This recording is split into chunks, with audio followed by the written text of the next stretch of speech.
And we're live.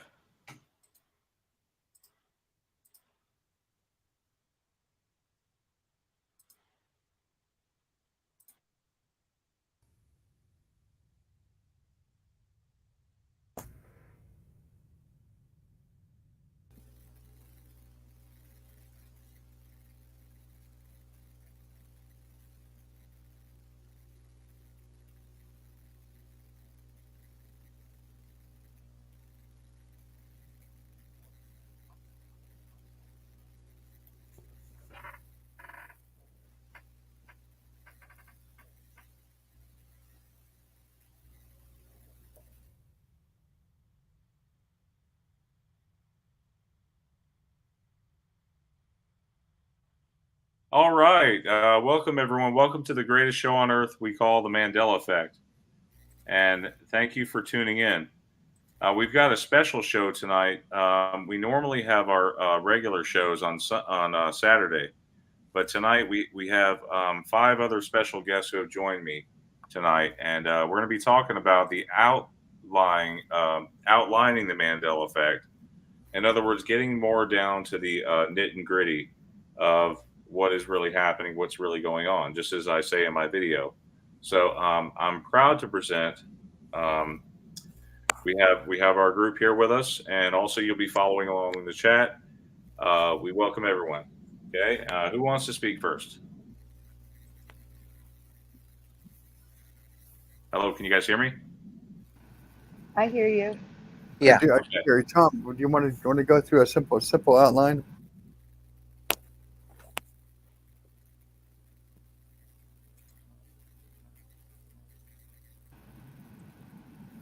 Tom, you there? Tom. I don't think Tom's. I think something must have happened. Tom was typing in the chat. It's quite possible that if you have an Android or iPhone and you leave the Google Chrome on your phone with the StreamYard, sometimes it won't produce sound from your voice. There he goes. Okay, yeah, he'll come right back. Yeah, sorry about that, guys. Yeah, we're getting Tom back in here. So Tom is going to be talking about the grade A Mandela effects and faith-based reality. Tom, you there? Yeah, put me in there. Okay. Was it your Google Chrome that prevented you? Yeah, can you hear me now? Yeah, we can hear you fine. I don't know what happened. I didn't do nothing to the phone. But anyhow. All right, getting back to what we're going to talk about tonight. We're not going to talk about Mandela effects themselves. We're going to talk about everything that relates to it, why it is, and everything. I'll tell you about the outline right now. First thing we're going to talk about is the grade A Mandela effects, the ones that really affect our lives.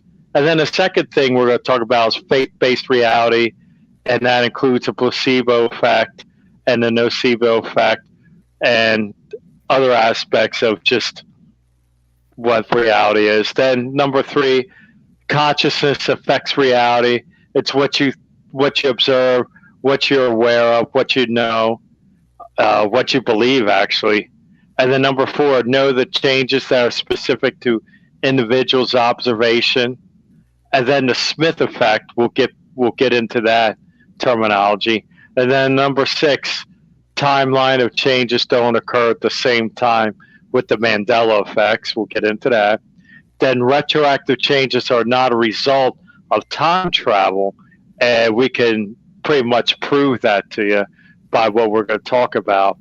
And then number 8, the past is only observed in the ever-present now, which again, we'll get into all these details. And then number 9, comparing the function of reality to the workings of a computer to see the similarities between what we live in our reality versus how a computer works. And then number 10, everything is information, whether it's energy, matter, time, thought, also frequency and vibration, which I didn't put in the notes. Right. And all reality is subjective to the observer with the observer's consciousness. Right. Like we're in bubbles. So that's basically the outline. We're going to try to stick to that. And go ahead, Ty. Well, I appreciate the work that you did in that, and I like what you did here, especially with for the outline for people to follow along. And the idea is to try to stay on topic, to try to get through as much information as we can, because as much as we see the shows, as much as we take the information, there's so many people that really suffer from DME personally in their families, in their work lives, and there's really no help out there for them. If you're lucky enough to have a good friend that's is there with you and can help you through it, sometimes it gets stuck, and they get stuck for weeks or months. They're depressed. They don't know what's going on. They try to figure it out, but a lot of times they just can't. They don't have the tools to figure it out. And luckily, we've been through it long enough where we these are the things that we found out to be true. These are the things that we found out. Now they may not be true for everyone, but a lot of times it is, and it just sorts out a lot of the confusion just for yourself, just to keep your head above water, not to be drowning in the Mandela effect or what we also call the quantum effect.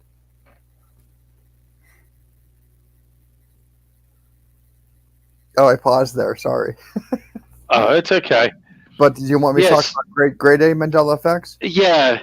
Let's dive into that right now. Okay, grade A Mandela effects are simple. Simply put, they're the ones that, like I was just looking at the latest show about Back to the Future.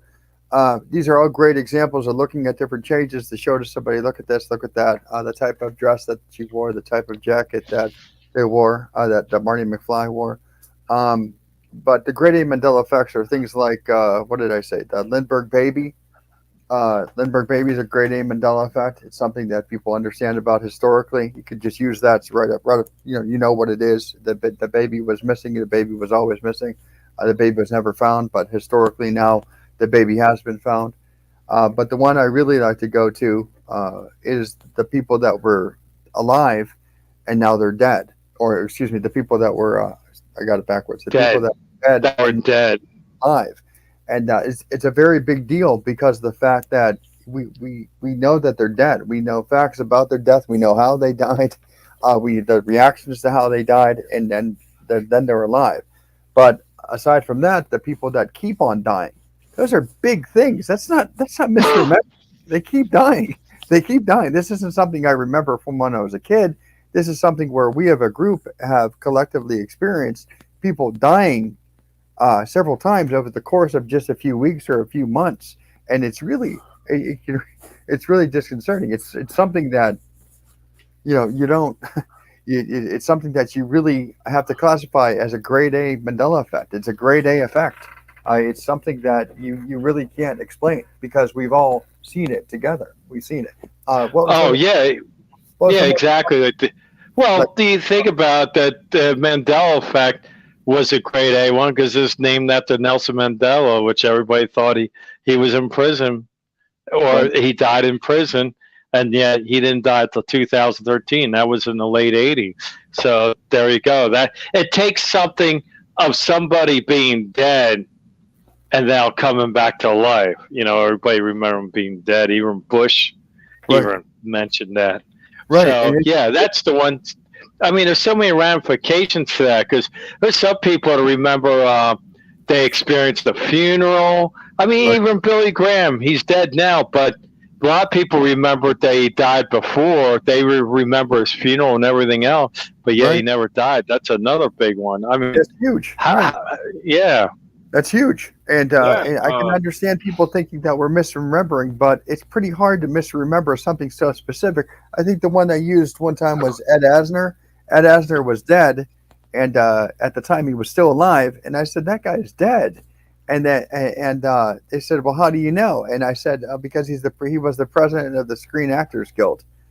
And he said, well, what do you mean? I said, well, I read his obituary. He's not a pinup girl. He's not a pinup model. He's not something that I would remember when I was a young kid. It wasn't Brooke Shields. It wasn't, a supermodel. It's Ed Asner. Okay, he was just a guy. I know that he died because I read his obituary. And my reaction when I saw that he was alive was I was pretty freaked out. And I have quite a few people that were dead and that are alive. And my reaction was just I freaked out because they're alive. So those are grade A's, the people that were dead and are now alive. Can I interject here? Go ahead. Sure. For me, I disagree. I'm not affected by any of them except for one. Only one person died for me that's alive today. So I would not classify that as grade A. I would No, classify grade A as something that affects like 99% of the people, like Berenstain Bears or Uncle Sam's hat or something like that.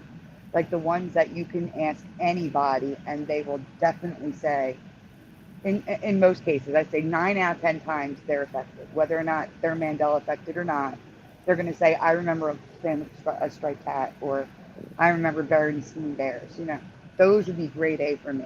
Because every time someone says, oh, this person died in my past, I'm like, not for me. I know they've been alive, or I know they've been dead. I'm just not affected by those. Like I said, the only person is Bobcat Goldthwait, which is now Wait. So his name changed for me as well. He's the only person I remember dying. He died of a overdose. And in this reality, he's alive and well. So I don't know. So can you explain more why you see this as grade A? Let me make it more clear. I understand both points.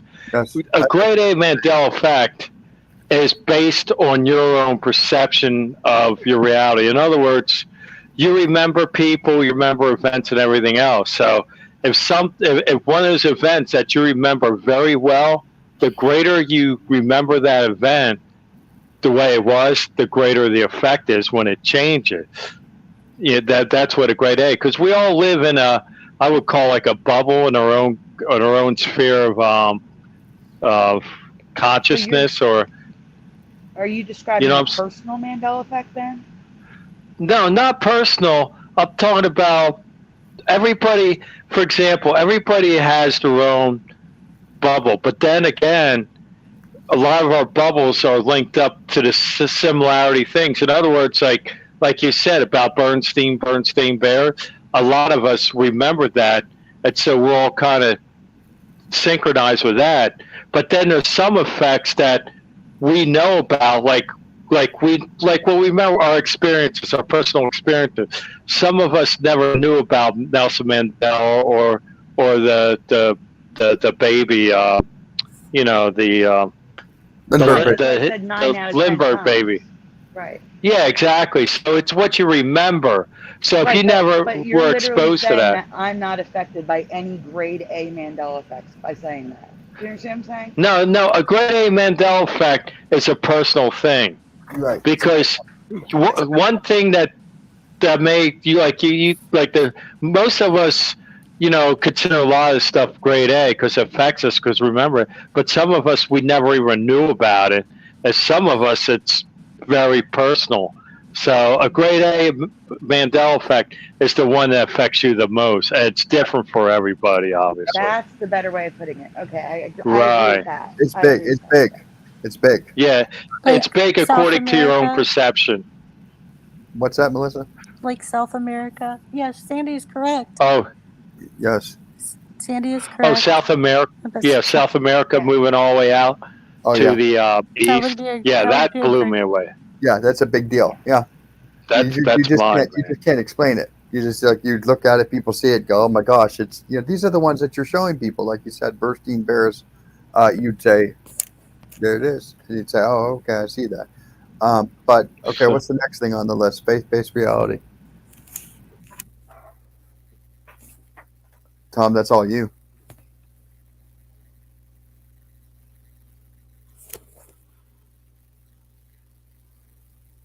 Did we lose you again, Tom? Tom?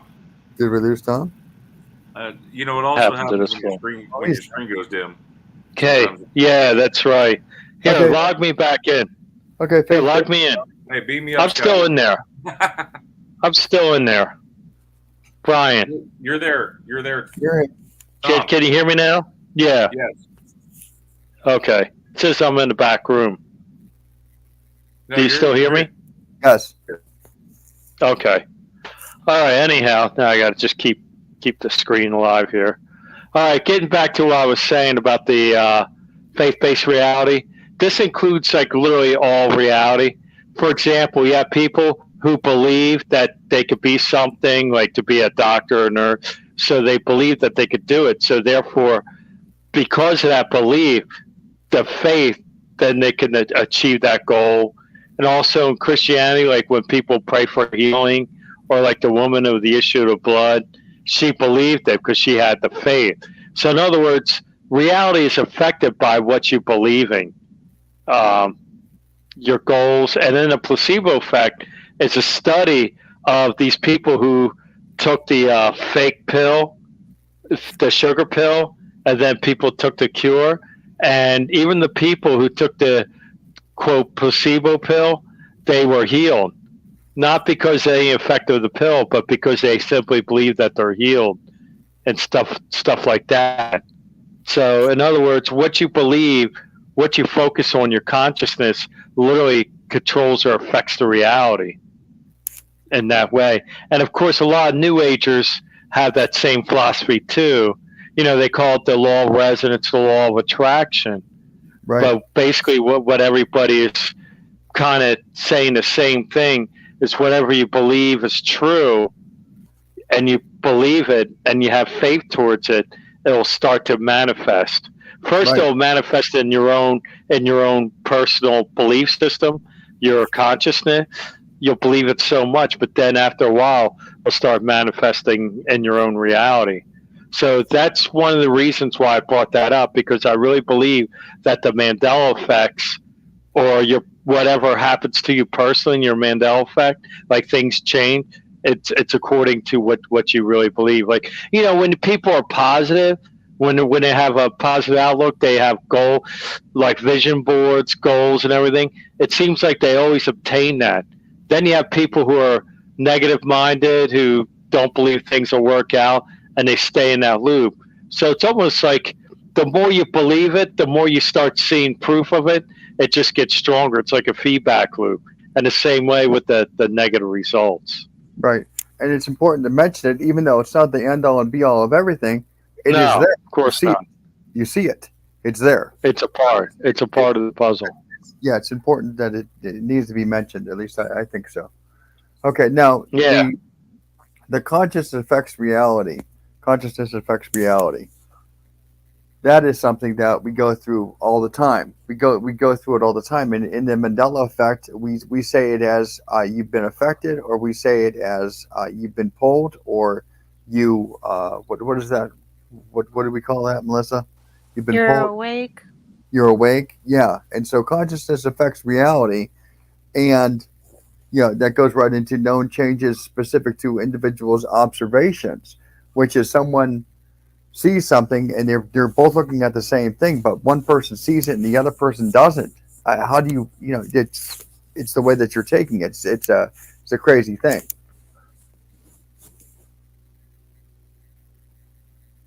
So anybody want to say anything about that? Have any thoughts? For me? For anybody who's on right now. Well, like they wwere just doing the Back to the Future, and they do it all the time in the MEs. It's simply, what do you remember? What do you remember? What do you remember? And the thing is that you see people that were awake in 2016, and then you see people that are in the same groups and they're awake in 2017 because they saw the changes, but they didn't see the changes in 2016, even though they were among the changes. They either didn't notice or they didn't observe them. So then they saw it, but they did see them in 2017, but you saw them in 2016. So did they wake up? That's another weird problem. That's not time travel. It didn't change. No, this is the coolest thing about the Mandela effect, because I know it's the greatest show on earth. It's like, for example, in 2016, I knew that Fruit Loops, Fruit, was changed to Froot, right? I knew that in 2016. And then another person I talked to in 2017 said, like a half a year later or more, they actually saw Fruit in the food store shift to Froot. So that was a good 6 months after I already seen it. So how is it that every box of Fruit Loops to me, or anything, picture anything, would be Fruit, and then yet this person first looks at it and remembers the FRUIT, sees it on the box, and right before their eyes, it shifts to the fruit. So then what happens is, I believe this Mandela effect is a part of, I say, the functioning of this reality. It's there. It's already made the change, but to this person, they still remembered it at the first glance, but then right before their eyes, it shifted. So now, absolutely crazy, but it is something that a lot of us have experienced, where we look at something and we do a double take. We say, I just saw it, and now it shifted to something. We saw it, and then it shifted. We saw it right in front of our eyes, and then it changed. And we said, well, what happened? I'm going crazy. And it's something that a lot of us share. Going back to the Fruit Loops, this would be a good time to mention excuses, because a majority of the people in the Mandela effect community were not around in, let me look at the year, I posted it in our group, in 1963. I think you said it was 1961, right? 63. In 1963, 6 months into the distribution, a lawsuit was filed by Renee Paxton, where Paxton complained that the cereal did not actually contain fruit. Right. The case was settled with Kellogg's agreeing to rebrand the cereal from FRUIT to FROOT. So Right. The man's excuse is that someone will say, oh no, it was Fruit Loops, but it was changed because it didn't contain real fruit. But can I say something else to add to that? Fruit Loops, and it was changed well before we were born. Right. I have to add to that. So Fruit Loops, to me, it's also a Mandela effect that no matter which Fruit Loop color you eat, they're all the same flavor. For years, I assumed that the purple ones tasted like grape, the red ones like cherry, the blue ones like blueberry, like half of the rest of the world. But it turns out they're all the same flavor. And there's a man's excuse for that too. The man's excuse is that your brain sees the color and assumes a different flavor. yeah, so that's what, getting back to consciousness affects reality, and the observation. See, what I'm trying to say, let's look at this box that sits on the grocery store. When the person first looked at it, is FRUIT, and then before their eyes shifted. Now you got to ask yourself, now did that shift happen within their mind, and their mind got rewritten? Or did the box was still sitting there, FRUT, even like a month before she saw it, but then when I come to it, I always see is FROOT, but Right. that box physically was sitting there, FRUIT. So when this person saw it, then it shifted for their consciousness. So, what I'm trying to say is that the physical matter has actually changed, but since this person saw it before it changed, you have to go back that it's all in our own perspective or consciousness, because the only thing it's telling us reality is real is our five senses. And at the end of the day, it all goes back into our mind through we're not really seeing sight, because it's being converted like a camera into electrical impulses back to the brain. Same with the hearing. All that gets converted to electrical impulse. So at the end of the day, our perception of reality is according to, our own consciousness. Right. I understand what you're saying, but you just mentioned the Fruit Loops, and you mentioned that in 1963, long before we were born, right? Yeah. Okay. Well, that's a historical context, and that's absolutely what I'm talking about when I talk about things like grade A's, like the Lindbergh baby. As I've said many times before, the Lindbergh baby, as you know, is referred to as the trial of the century. The Lindbergh baby, the baby, and from my memory, was never found. But the baby was never found at all. Meaning that I remember people saying, yeah, I'm the Lindbergh baby, in so much as that there were on sitcoms, whether it's Family Guy, American Dad, different shows that joke about it, and they joke about it. But the Lindbergh baby was found. The Lindbergh baby was found just a few weeks later.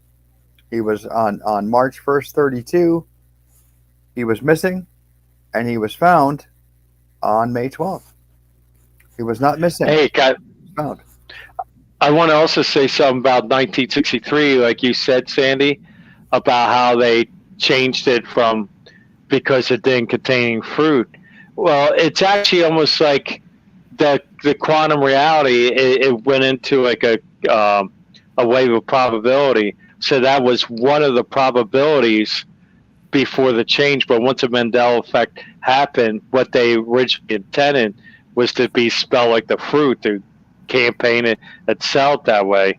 But Right. then when the Mandela effect hit, it's almost like it pulled everything from the whole planet, the whole universe, as observing it. It went to like a quantum state, and then it collapsed into another state, which they decided to go with a And that's double O. And I would say, I would Yes. describe it as like the merging timelines. Like, for example, every decision we make, whether it be large or small, right. splits into different realities. Like if you decide to turn left instead of turning right, or you choose FRUIT instead of FROOT. So maybe in our reality, this person said, it's not worth suing. But in our current reality, she decided to sue. You see what I'm saying? So in our reality, Yeah. she never sued and it stayed FRUIT. But in this current reality, she did sue and it was changed to FROOT.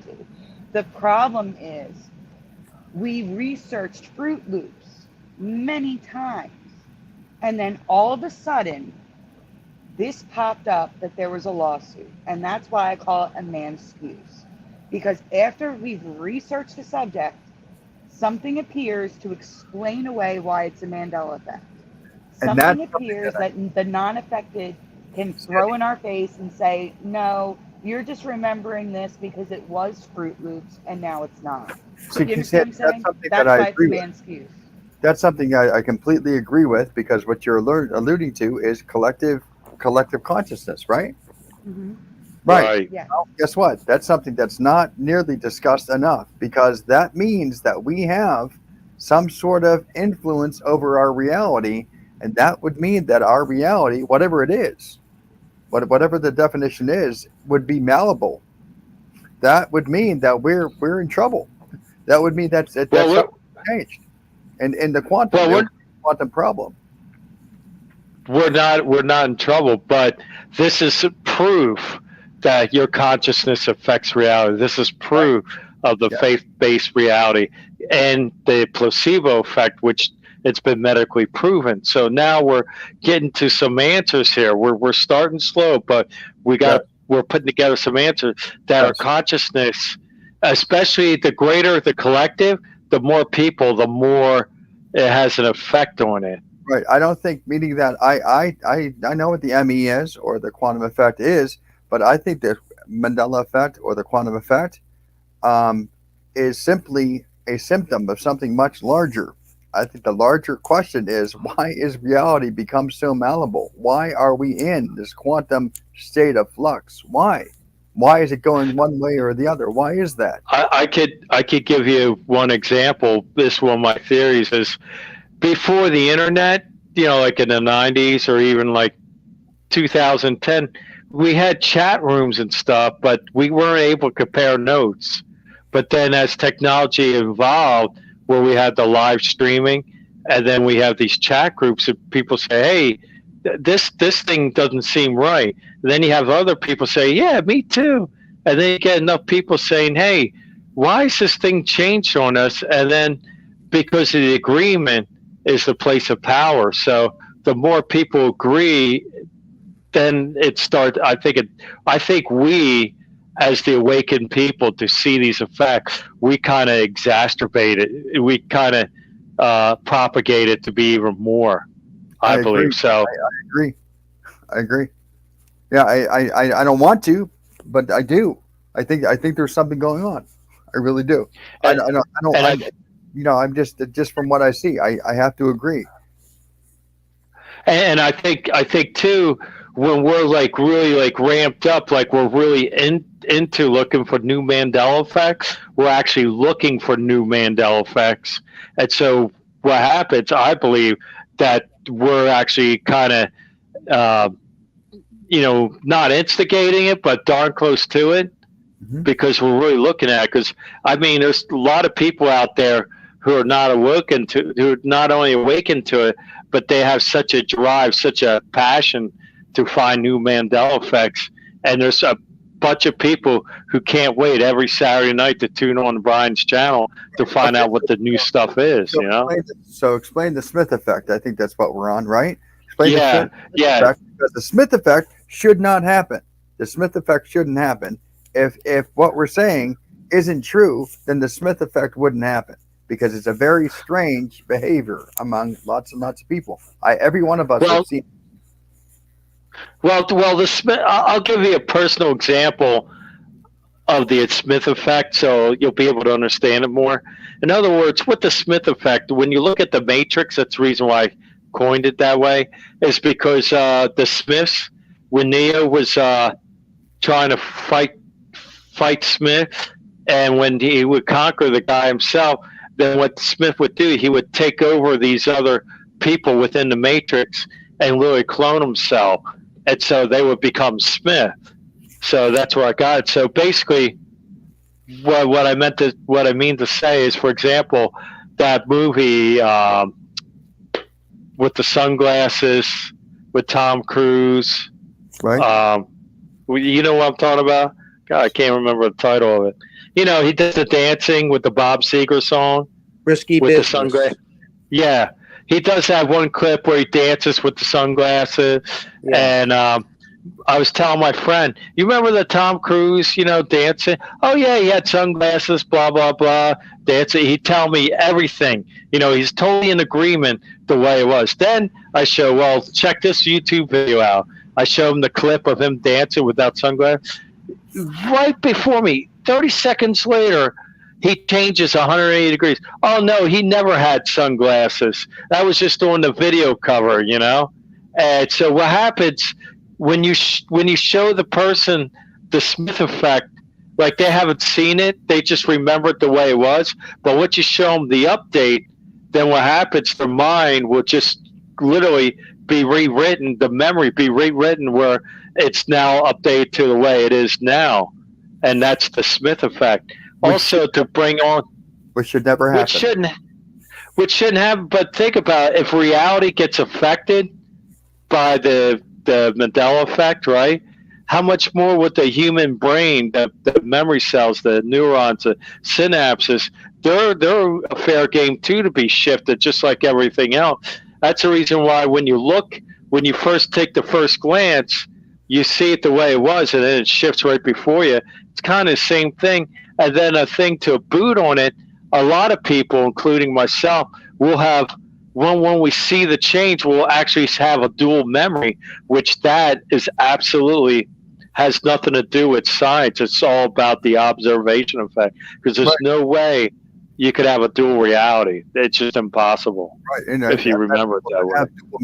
Have dual memories, and they try to investigate one or the other, trying to, and some are very successful in working it out. Other people are never successful. They have a dual memory. That's what they have.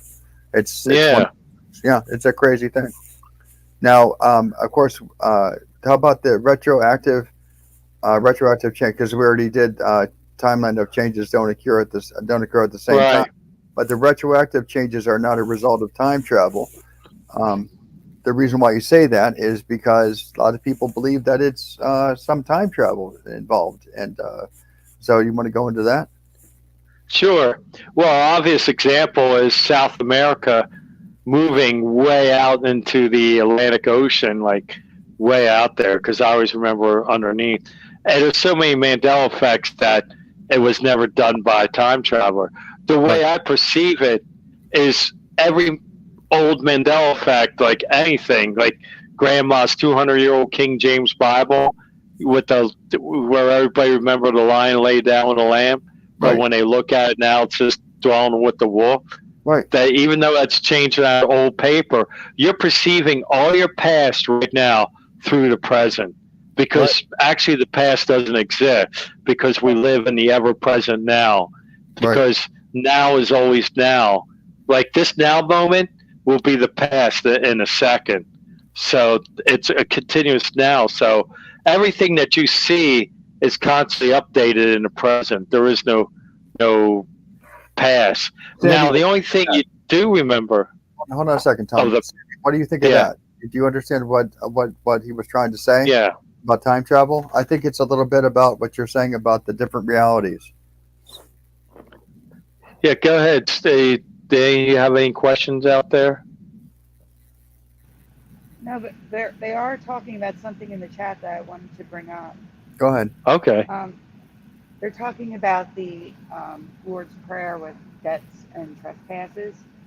And I recently come across some things that I think it's being man-skewed, because I am seeing now that trespasses was the original and they changed it to debts and then back to trespasses. So I'm seeing flip-flopping happen. And then I'm also seeing that the original is trespasses and the modern is debts. So they're saying they changed it. Mm-hmm. And that's what they're talking about in the chat. They're like, well, it was trespasses and now it's debts. But now there's a man's excuse that the church has changed it. Because in the Catholic Bible that I've seen, it all says trespasses. Right. And in the King James Version is where people are seeing it say debts. Mm-hmm. But then they're saying with the King James Version that it was trespasses and they changed it to debts. Mm-hmm. And that they're changing it back to trespasses. Mm-hmm. So all you have to do is just grab an old Bible, like back in the 80s or 70s, and then see if that's changed or not for that translation, and it's an ME or not. That's the problem. Flip-flopping, it's just going back and forth. Well, you want to know another problem with that, the Lord's Prayer? Is when I was 7 years old, I was in a Christian school, and we only used King James 1611 Bibles. And I don't remember it being trespassing. I remember it being transgressions. The Lord's Prayer used transgressions. Right. And so trespassing and debt make no sense to me, because why would you forgive people of trespassing on your property? Or why would you forgive people of the debt or the money they owe you? You're trying to forgive people and yourself, get forgiven of your sins, which is transgression. So that's always stuck in my mind and been like, since I was 7, like what the heck is going on? Because it just changed one day in church. Everyone started saying it different. And I was being raised Catholic, it was always trespasses for me. Same. And I agree with you, because I have a memory being young where I was like, what does that mean? Trespasses. Like I had no idea what I was saying, because the word didn't make sense. So I agree with you 100% on that. But it has always been trespasses for me. Yeah, it's you forgive those who trespass against us. And I can only imagine as a kid, well, you're cutting through my yard. Okay, you forget. That's what I thought of when I was a kid. Beware of the dog. Yeah, forgiven. Yeah. Right, and I'm like, that is so weird that they would have trespasses. Like it didn't make sense. The context didn't make sense with the word for me, even as a young kid. Transgressions would have made more sense, but I'd never heard that before. Right. Okay. So you got retroactive changes are not a result of time travel, and then the past is only observed in the ever-present now. Going into correct. Right. Yeah. Going into the observer effect. Did we talk about the observer effect? I think we just glossed past that. Yeah, the observer effect is basically, what you're perceiving your reality is. I mean, it's like this, and see all this stuff intertwines to each other. Like, for example, a person who thinks everything is negative or thinks there's no hope and stuff. What happens, because their mind is programmed to see those things, then they start seeing more of that.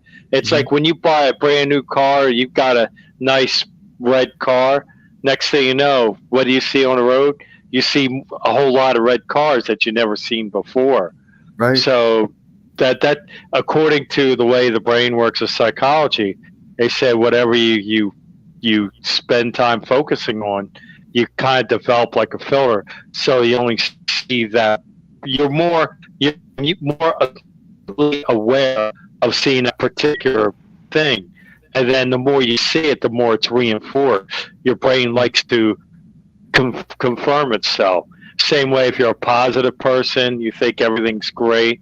No matter if you go through some bad trial, your brain kind of just filters that out, the negative experience. It focuses on the positive. So the same way with your whole reality. It's basically whatever you focus on, whatever you believe, whatever's really in your heart. Not to get into more biology, but there's memory cells in your heart, just like in your brain. So when it gets down to that level, they say the phrase "know it by heart." Like you don't even think about when you know it or react to it. Mm-hmm. And so, like Cynthia Sue Larson mentioned on one of her broadcasts, that she said that the Mandela effect usually happens in the peripherals of our mind. Right. Think about that for a minute. The That's peripheral of our mind. It happens in the background. Right. We don't even realize it's happening, but we don't know how long the Mandela effect has been going on for. It could have been going on for centuries, and maybe, all this stuff about evolution, time speeding up. To me, it's everything is becoming Mandela affected over time. It's just we're waking up to it now. In the last 5 to 10 years, a lot of us have woken up. I actually believe that, and I begrudgingly believe that, because I see more and more things that have a tinge of it or are extremely affected by it over and over again. And the question is, why do some people see it and other people don't? Why? I mean, why is it? Why did we see it? If it's on the peripheral, why did I notice? Why did Sandy notice? Why did Tom notice? Why did we notice? I think you have to have a passion for it, because if you don't, then obviously your mind just kind of tunes it out. What if it has like Tom was saying, it's whatever you focus your intentions on. It's like if you want, let's say there's something really annoying. This annoying. You're at the mall and there's a bunch of noise everywhere, right? So there's these annoying, noisy people over here. You don't want to. You want to tune that out, right? So your brain does it naturally. It just happens that way. But doesn't that go into the malleability of reality? I mean, what is the quantum? I mean, what is happening in quantum mechanics? I mean, isn't that entanglement? Isn't that what it is? Well, yes, but there's also people who see it who actively try not to. Yes, that's true. Yeah, but it doesn't make any difference if what their reaction is. They still saw it. If whether they agree or disagree, like you can believe today's Wednesday or not. It doesn't matter what you believe it is. It's still Wednesday. Exactly. There's some people that do believe that there's certain if you can't change an apple into a banana or something. It's still an apple. Okay. You can trick yourself into believing that it tastes like a banana, maybe. I don't know. But Cynthia Sue Larson was talking about reality shifting. That's what she's all about. Shifting realities. And that is what the reason why we went through all that is to get to that point of shifting realities. Because that's where we are now. We're looking at reality shifting. And that's what I believe the big danger is. I believe that the ME, or the quantum effect, doesn't make a difference. I believe that it's a symptom of a larger problem of reality shifting. See, I have two theories that I mean, they could all be put into that. Like we shift into a reality where this is now the case. You know what I'm saying? But like someone in the chat, Preliminal was just mentioning, because they're from the Orion version of our reality, and they were always here, so they don't see it because it's not a change for them. But the problem with that is things are always changing, and if they're changing, like even if people who are already here, there should be changes for them because things are always changing. But the other thing is, like, I have a theory. A lot of people believe that this all started in 2012. Not that the actual Mandela effect started in 2012, that we started experiencing things around that time period because we shifted to this reality around that time. And the only thing I could think of is like to explain why people remember Sagittarius instead of Orion, because I'm one of them, is that we were moved somehow to an earlier version of Earth. So if we were moved to an earlier version, if you look at the way tectonic plates move, South America, or I'm sorry, to a future version, if you look at the way tectonic plates are moving, South America is moving underneath us very, very slowly. So maybe 2 million years from now, South America will be below us. The plates are constantly shifting. So if you look at where we would be in the future, that is our old Earth, if that makes sense. If the waters recede, maybe there is land at the top, like everybody remembers. If the waters move, I should say. Or, and I was trying to rectify how things like geography could change. And the only thing that makes sense to me with also the Orion Sagittarius is that somehow we shifted to a place in a different time period, a different Earth. And that could also explain why the sun is white instead of yellow, because maybe in the past or the future, the sun was white instead of yellow because it was in a younger state or an older state. I believe it is past. I have to look at my research. Yeah. I believe it's that we shifted to a past place. And if the tectonic plates were moved backwards. You understand what I'm saying? Am I making any sense here? It's a lot. No, you're making perfect sense. And then the other thing is, I believe string theory may have something to play with this. Right. I saw a video by Action Lab, or the Action Lab, I can't remember the YouTube name exactly. But he goes on to explain what it would look like if a ball from the fourth dimension was put into our dimension.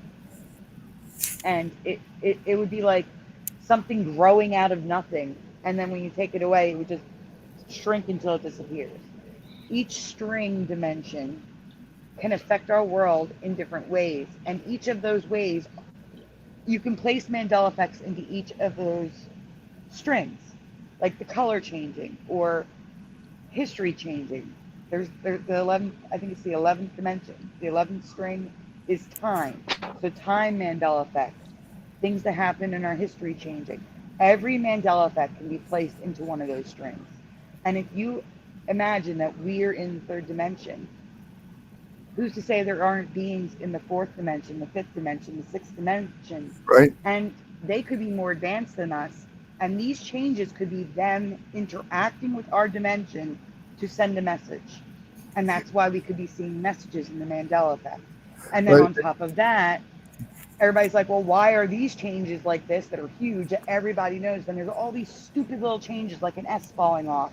Well, it could be that when they interact with our dimension, it creates like a ripple effect and things around it change. And that could be why when I find one song changing, I tend to find 3 other songs changing at the same time. Like if you go back and look at our shows, you'll see like cartoon characters is the theme or music is the theme. And there's a theme because things around it change.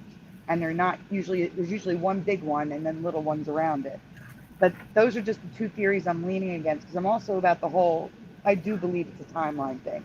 I believe it is reality shifting, but I believe the core of it is those 2 things. Right. Does that make sense? It does make sense in what you're saying. Yeah. And we believe, we used to believe very similarly. However, Tom, I don't mean to interrupt you. But what I'm saying in a simple example, okay, just like in the movie The Matrix, there is no spoon. That's what I believe. There is no spoon. That's there is no spoon. There is no spoon. Okay, let me say this, because I wasn't thinking this, but J Dub out there said, if we're from a different reality, how then do you account for the residue? And that's a very good question, because I forgot about that. The greatest thing, when you go to newspapers.com, obviously you find a lot of qualified genuine residue, especially on the spellings. So what creates residue? I want to bring that up, because you see this residue. Right, residue exactly there, Sandy.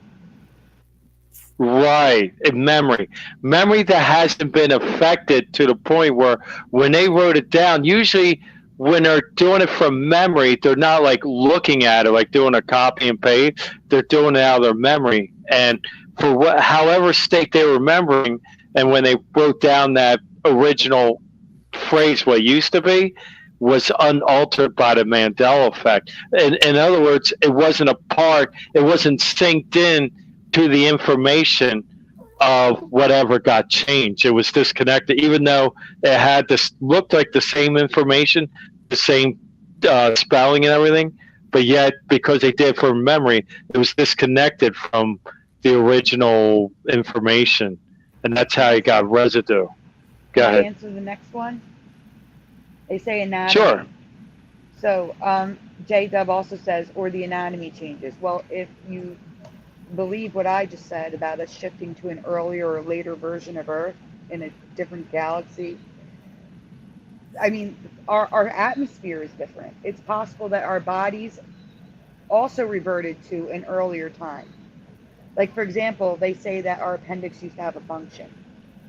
Instead, it's just like a throwaway organ now. Well, I've covered the colon changing. I've covered, we now have 2 spikes in the back of our throat, and they say they're lymph nodes. It looks like fangs. It could be that our bodies had to evolve to accommodate the new atmosphere. I don't know. I mean, we don't have the answers for everything, but it does fit that if we're in an earlier time, our bodies need to follow suit. Or vice versa, if we're in a future time, our bodies needed to follow suit for us to survive. That is the only thing I can think of. Anybody else have any theories on that one?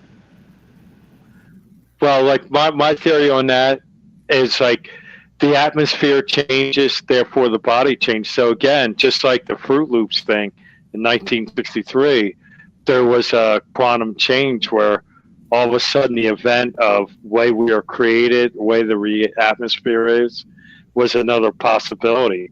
And we just slammed into this one where we got eye bones behind our eyes that we didn't have before. Euler Greg makes a very good point. Also, residual evidence could be proof that that this dimension has spawned from our dimension. If you think about maybe like one dimension being the original, it could be that ours was the original, and all other dimensions spawned from ours. So that's a good theory as well, that residual evidence exists because of that.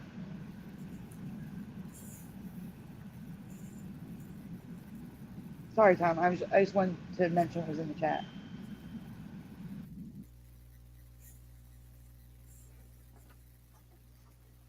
Tom, are you still there? Nope, we lost Tom. Oh, it faded out again. Can you hear me now? Yeah. Hello? Now we lost somebody else. Lost Tom. Am I here? Yes, you're here. Oh, you here? Not. Okay. You're here. Okay, I want to jump. He'll be back in there.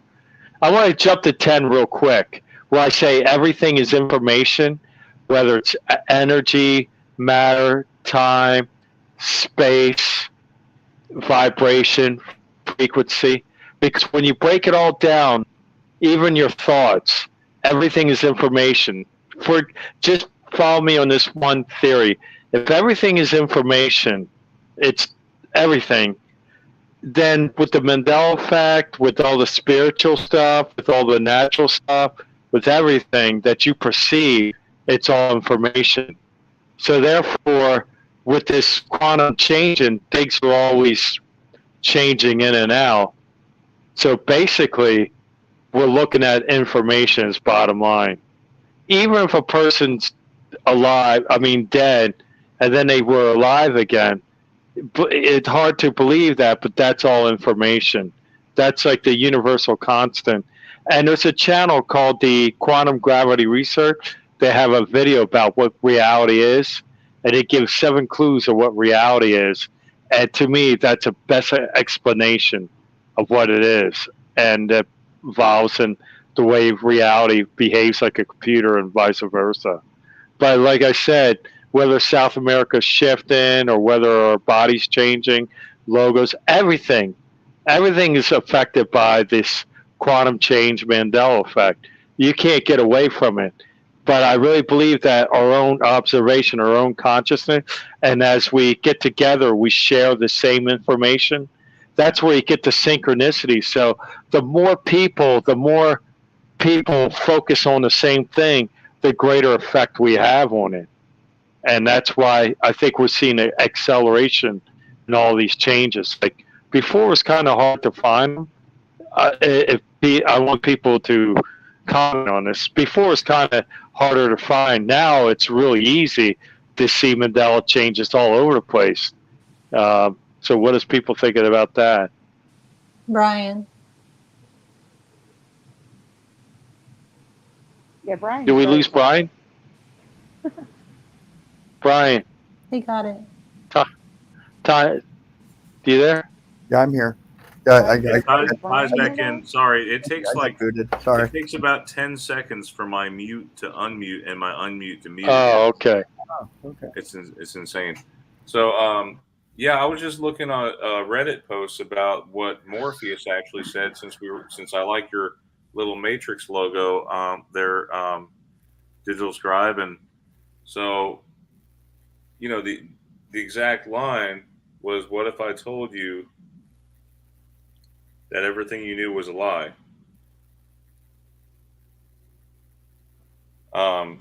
So we were talking about the causes, the different causes of the Mandela effect, and a lot of people believe that we may in fact be in a simulation, and that we can't rule that out. I know people have talked about the dying thing, like everybody has died somehow, and we're in this reality. Maybe it's like purgatory or something, but no, it's not like that. So simulation. How about this? Morpheus might be proof that our world may be a simulation. Each time something changes, a glitch in the system. Think of it like a programming error. The digital overlord controlling the simulation feels like they're playing a trick on us, that, or it's a glitch. Give me a minute. Yes, give me a minute, please. But would that mean that we're not real? Because I have a problem with that theory, if that's the case. Yes. Please tell me what do you think is the problem with that theory? Well, I believe that at least most of what we see, and us obviously, are real. And if it's a simulation, then we would just be computer code, correct? Yeah, correct. See, that I don't believe. And I don't believe that or the time travel. Those are the two that I rule out. Do you believe there are some people, like maybe non-playable characters, that maybe keep coming back into your life trying to ruin you? Do you ever have that? Yes, that I do believe. That I feel like they're non-playable characters in that respect. I'm not saying that they are. But I agree with Jeff, because how do you explain if we're in control of our reality and this is just a simulation? Why are people sick? Like what? But what if? Hang on for a second. Let me ask you a question. Go ahead. What if they're a non-playable character and then you wake them up and then they become a playable character? I know I'm being. What I'm saying. I don't think here. I really am against the simulation theory. That takes Same. things Well, out of let our me control. ask you. Yeah, let me ask you all this one question. Like Morpheus said to Neo, define what is real. What is reality? Right. Is your own reality what you're experiencing through your five senses? Yeah. I said before. Like Thomas saying. Oh, Thomas, sorry. In other words, there's a thin line between matter being changed, like South America being shifted, your human anatomy being changed. That is real physical matter. That is real. We're going to agree on that one. The human body is real. The land mass of South America is real. That we know is real. So we define that's real. Wait. So if the human body is real, okay? Yeah. How could it be a simulation if my body is broken? I do not choose to live like this. I do not want to be like this. My body is irreparably broken. I cannot believe it's a simulation and I'm doing this to myself. I can't. No, you're not doing it to yourself. That's the whole thing. It's not you're not doing it to yourself. It's just the way things roll out. Like they quote natural. I call them defaults. Now I'm going to probably get into the computer. This whole reality is laid out in defaults, but then when you observe it or you pray and ask God to change it or you seek a doctor, you're looking to get healed one way or another. Whether it's Yeah, a but I'm spiritual saying thing. I can't be healed. I've prayed to God, nothing's happened. I've seen every doctor. They don't even know how to treat it. So I what is? want to Go ahead, Ty. interject just one small thing as you guys are talking. I hear what you're saying about the simulation. I don't believe we're in a simulation, but like I said before, I believe it's malleable. And to add what to what Tom's saying, and maybe to help what I'm getting, what we're getting at, Sandy, I believe that what I'm trying to say is that I don't believe we understand what reality actually is. That's the I problem. agree. We don't understand what it is. That's why I said there is no spoon. I agree too. Okay, That that's makes the agree. problem. sense. And if people could understand that, I believe that's why I said I believe the Mandela effect is simply a symptom of a much larger problem. And people are like, well, how is that a problem? It is a problem because people are still sick. Because things are people are confused, people are worried, people are what's going on, what's going on. I think it's a larger problem. I think so. I think too, like what's real, what's perceived as real is something that's unchangeable, and the Mandela effect is things that are always changing. Yes. Like to us, we perceive what's real as solid, permanent, non-changing. That to us is real. I mean, that's the way we've been taught and trained just by experience, right? And Oh. something that's not real or virtual is something that's easily changed or is not solid or static. That kind of that's kind of where our perception is. Expected to change. We expect digital things to change. We do not expect solid matter to change yet it does with the Mandela effect. Right. That's how I would say. Right, exactly. Expected Exactly. versus not expected. Right. How do you explain the theory of CERN? You know, CERN changing things. If it's able to be changed in certain, like if they're able to affect certain specific items, say they can target something, then it has to be something like concrete, like digital ones and zeros. It's got to be. I How think else they have can some they target ability, it? Brian. I think they have What? some ability, but I believe we all have that ability too. I think we all have some sort of ability. I think Well, we. Jesus did say, "Ye shall be like gods. You shall do certain things, not as gods, but you shall be like that. You should be." He did say that, but then again, I don't know if that's a Mandela effect Bible change. As in little gods that we build things and we Yes. destroy things. We are little gods because we create and we destroy. Yes, But yes, I agree with that. But going back as to far as it CERN, goes, I mean, we're definitely not above him in any respect. CERN is acting more like God than anybody. They're creating black holes. They're doing things that we should not be able to do. But I don't believe they're creating the Mandela effect. And I think, Jeff, you believe the same as me here, that they're amplifying it. Yes, they're amplifying it. We've seen a major shift in how many Mandela effects we're finding. And they're larger Mandela effects since they've turned back on.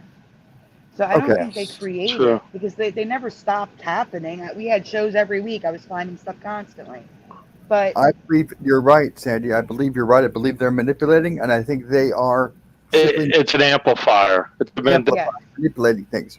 But with that being said, one of the things that I really have a problem with is what's known as I call it the grand unified theory, trying to put everything together. This is what happens in the Mandela effect when you have this theory competing against this theory, and what theory would fit everything? What would theory That's what would we're saying. allow Biblical.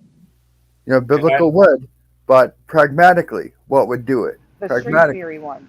My theory on the string theory literally fits everything into place. But Right, it does. Which Ty, means the quantum would God. Ty, you were saying something about how like the spiritual movement and the the Enlightenment type stuff is sort of like they're getting their stuff and the Christians are getting our thing, and it's like Yep. it's all lining up or something. Yes, it is. Something Yes, it is is. something Meaning is that, surmounting up to this one thing, this one event. right. Yeah, that's exactly what I feel is happening. You have Like more and birthing more pains or spiritual something. problems, more and more demonic problems, more and more ghost problems, more and more all across the board. Things are ramping up, and why are they ramping up now? I mean, obviously, you guys have had to see it. It's not like it used to be 10, 20, 30 years ago. It's not because we all carry cell phones. It's not. It's everything is ramping up. UFOs are ramping up. Ghosts are ramping up. Bigfoot sightings are ramping up. Unexplained phenomena is ramping up. Mandela effect is ramping up. Everything's ramping up. Something's going on.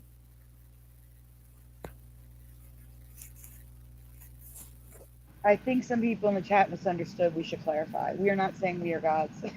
No, We were created in the image of God, who gave us the free will to create and destroy. In case anyone didn't see my comment, that's I Yes, think what we're getting at here. Yes. We're not saying we're gods. No, not at all. I can't believe we have to explain that. No. It says in the Bible what Jesus said, and see that to me, I don't remember that, and it very well could be a Mandela effect. This whole thing, the deception. We're supposed to remember the Bible in our hearts. I started back in 2016. Yes. Hand copying the Bible, thinking that I could possibly stop it from changing. I got through 24 of the 27 New Testament books, and then come to find out that some of my writing did change. It's crazy. Like, you got words in the Bible that shouldn't be there, like president. There were no such things as presidents back in the day, and yet you see it all over the book of Daniel. There's perversion in the Bible. Two people grinding at the mill. I mean, come on. There are some. I have a list of changes. I don't know if I've shared that. Have I shown you guys? There's like a list. Of course, I've It's seen it. I dated, don't know if they've seen it. Yes. it's dated 2016. I think, Melissa, I think you sent it to me, actually.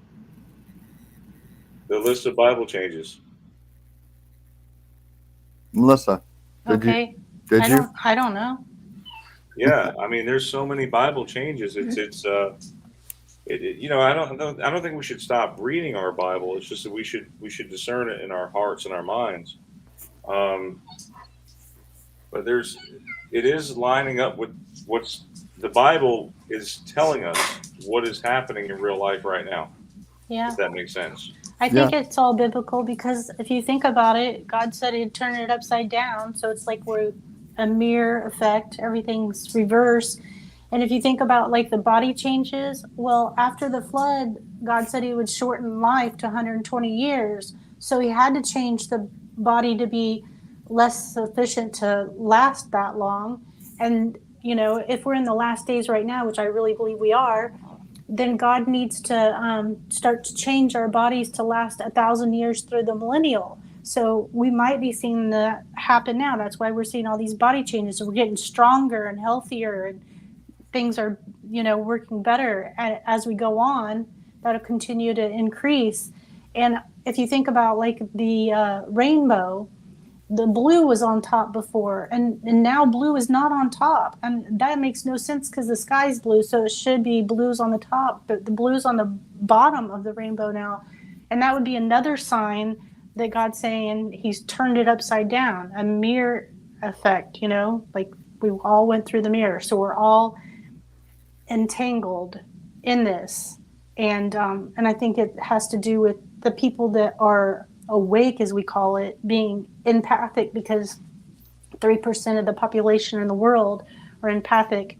So those people probably be the ones that become entangled, and they all become entangled at different times to be awake to see it, because I remember at 7, and other people are saying not until 2012. So I definitely think it's biblical, completely biblical. There's other biblical things that we could probably look up and find out that it is completely biblical.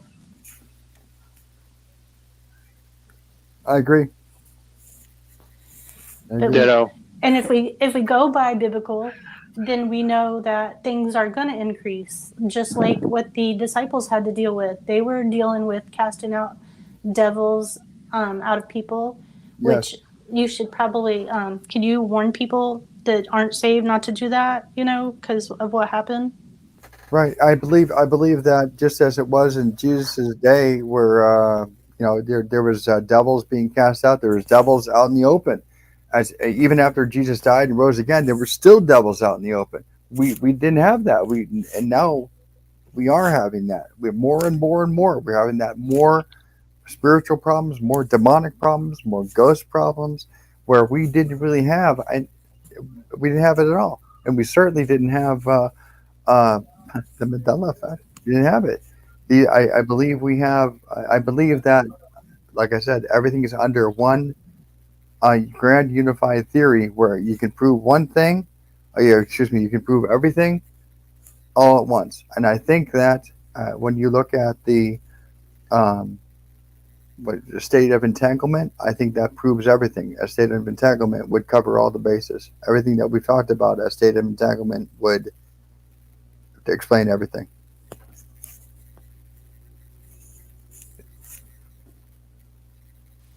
And what's coming. And what's coming, yes, I think so. I think things are getting worse and worse and worse. I don't think they're going to get better. Everything's crumbling, and it's going to continue to crumble. I mean, if you were going to go biblically, that's exactly what has to happen before the man of sin appears on the scene to say, hey, I can fix it all. It all has to crumble and break apart. Yeah, I think so. Well, the Bible says the enemy has come down with great wrath because he knows his time's short. So we're pretty much agreed that we are living in the literally last days, and we're not crying wolf this time around. And so obviously that's times and seasons are being changed and everything else. Yes. And that's why you see so much insanity in the whole world. Yeah. I think they can't define what a woman is anymore. So it's like, Well, you understand. It is what it is, but it's.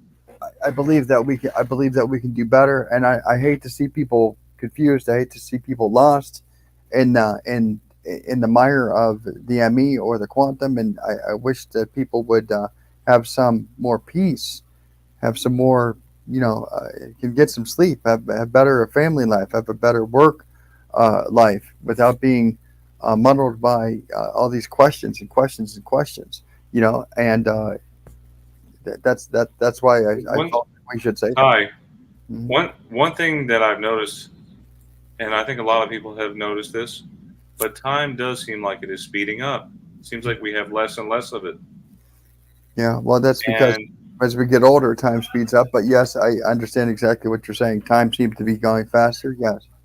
I mean, what did Tom and I, we talked about this before, like a long time ago. It's like about 3 years ago or 4 years ago. Like we noticed that when you look at the second hand, you count 1001 or 1 Mississippi or whatever. Right. What you say is actually slower than the time that moves. So it's like time is speeding up literally. Right. I agree. Which is at time, and that I believe, of course, that's affected by quantum change. So, I mean, that's the reason why everything is information. It makes it so much more sense. Right. We shouldn't be able to affect our own realities. We shouldn't be. If reality was what we said it was, that solid object thing that we could feel, that we could touch, that we could see. We shouldn't be able to affect our reality or see changes in our reality the way that we do. There's no real logical reason why that would happen unless reality is not what we think it is. And I believe that's what the case is. Reality is not what we think it is. And I think that we're caught up in some sort of quantum entanglement, if not the world itself, then us individually. Can I say something about the time? Time, again, that also fits with us moving to a different part of the solar system. Mm-hmm. From Orion to Sagittarius, an earlier form or a later form. I have to look it up. I did the research. I don't remember which one it is. Mm-hmm. But if we're in a different time, the Earth could be spinning faster. You know what I'm saying? We could be moving faster around the sun. It could be a shorter day. But it says we're not. It says we're still, although there is something that says that we lose a second every so often. I saw that, but But it's obviously it feels like it's moving faster than just a second. Right? So I don't know if there's a. It's more, I think, perception than anything. Our perception of time is speeding up than actual time is speeding up. If that makes sense. Just like Right. we. I agree, and that's why I said that's right. We're getting older because time moves faster when we get older. But Tom said, yeah, we talked about that 3 years ago to Brian, and that's true because when he said one Mississippi, it was 2 seconds instead of 1 second, and Yeah. Exactly. So it's and you remember how fast you say it, which is normal, what you remember, but then the passage of time is a lot quicker. So time itself has been affected. Of course, gravity affects time, but like I said, anything's fair game. It really is. I put up a link up there to a YouTube video about what reality is, Yeah, I was which is gonna really say, good. Brian, can you Watch pin that that one. comment so they can go to it after the show? Where's that one? It's the link that Tom just put in the chat. Can you pin it? So it stays at Yeah, the it's top. just So it after the takes me show, a they can second to go get check to it it. out. there it is. Yeah, that's it right there. There it is. Yeah, so pin it to the top of the comments. You should have that ability now. That way, at the end of the show, they can go back to it. Yeah, that'd be great. But yeah, that to me was intriguing because they it's a group in California that does these mathematical calculations, and to me, they have the best explanation of what reality is. I mean, it's really eye opening, and they say consciousness again has a lot to do with it, and this is purely from a scientific standpoint. Well, it is strange though. I find it really strange how like Elon Musk, he must be from another planet or something.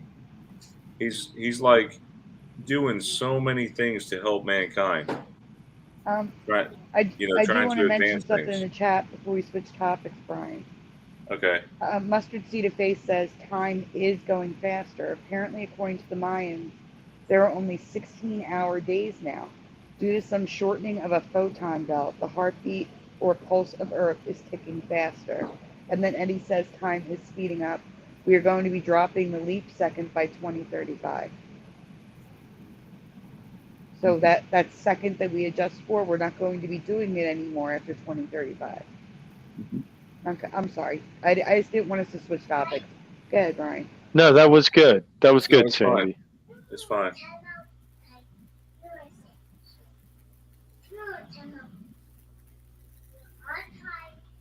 So let's see.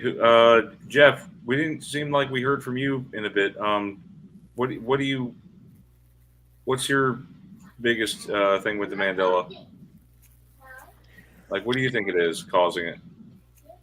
Multiple things. A lot of the theories that have been talked about. I told you what I don't think is causing it, but I think CERN is accelerating it.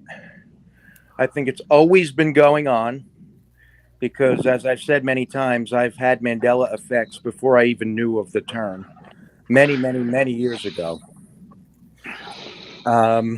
So I definitely think that string theory could have something to do with it as well. I think could be a spiritual awakening of some sort. There was another theory that I'm trying to think of that I think merging timelines could be happening. And I definitely think that it's significant that we were once on the Sagittarius arm and now we're on the Orion. I think that doesn't get enough attention, but I think that matters a lot. And I think that could explain a lot too. I agree. And don't forget D-Wave, because that's what preliminal Yes. said. We forgot about the quantum computers. Yes, I think that plays a part as well. I don't think it could be any one thing because I think it's too big for any one thing to be causing it. I think multiple things have to be causing it for all of these changes. I mean, there are over 10,000 changes at least, and it keeps happening. We keep on seeing more and more. So I don't think any one thing could be causing that. Right. It's a collective of all these different aspects that are just causing it to be more perpetuated. Yes. Yeah, Exactly. you're right about that, Jeff. Do you remember It's being just on not. the outside of the Milky Way near the Sagittarius arm ever? Before we ever got on the Sagittarius arm? Sagittarius? I do remember I always thought hearing we were on about Sagittarius. that. Yeah, I remember we were on the outside of the Milky Way next to the arm. And then the next thing I know, all of a sudden, we're on it. And I was like, what? Yeah.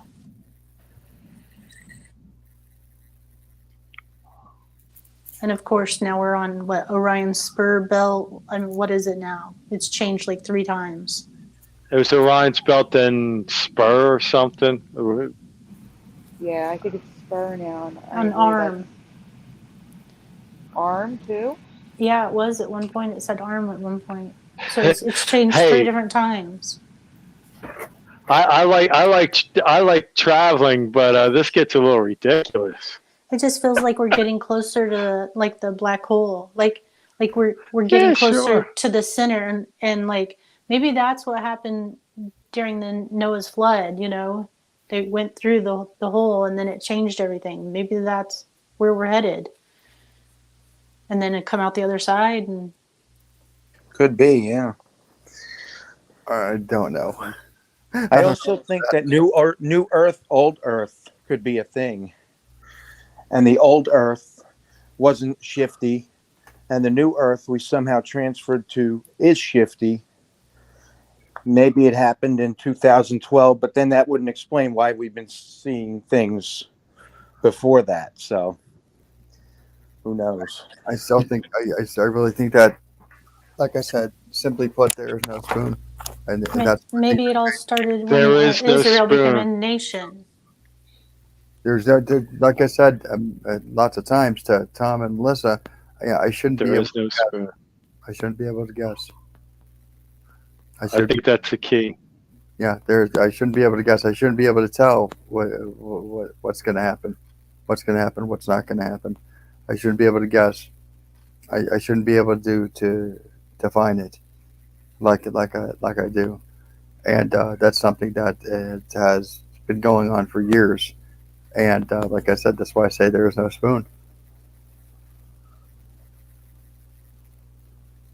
Is somebody keeping track of the chat? Is that you, Sandy, keeping track of the chat? Yeah, that's why I'm so quiet. Okay. All right. I'm in the chat. I'm listening, but I'm in the chat. But yeah, so Mhm. Let me jump to number 9 because we jumped over 9. Go ahead. Comparing the function of reality to the workings of a computer.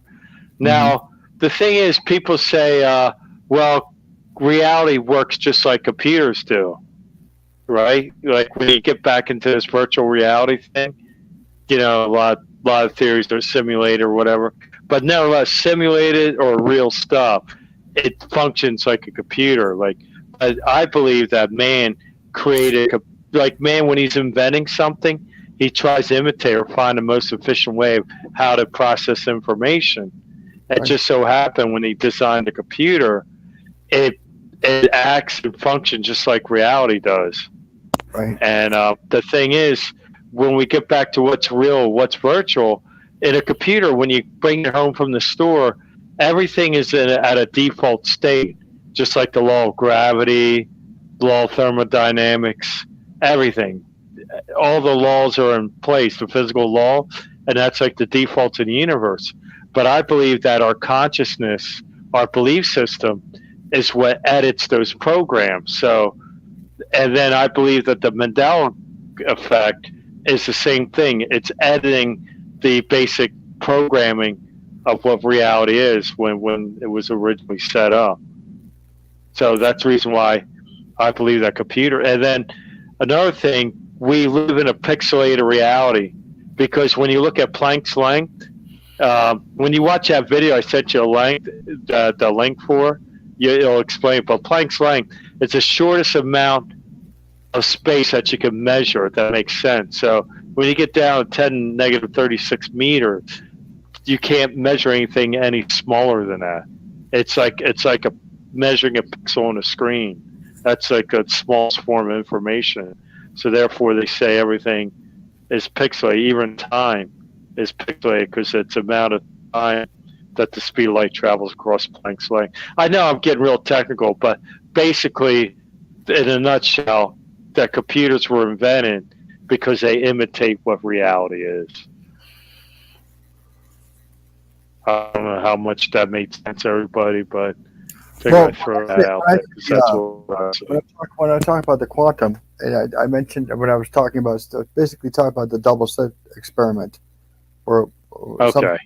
something is the double slit experiment. Everyone should be familiar with what that is. But as long as you don't measure the slit of which slit of light goes through, you'll always get an interference pattern. But when you try to measure it, you won't. Okay, which means that's the observer effect in action. Okay, so you have people who theoretically have ideas about the ME. They have theories, but then when they observe it, it's different. They look at it and it changes. The thing is constantly changing. And that's the problem. When we look right at the Mandela effect, it changes, and it either changes from a wave or particles. Okay, so that's another problem, and that's why I said we're in a state of flux, and reality itself and quantum mechanics is malleable. That's why. What is that? Schrodinger's cat. The cat is alive and dead at the same time. It holds both states. It holds both states. It's both a 1 and a 0. That's what you talk about, Tom. Things holding both states, both a 1 and a 0 at the same time.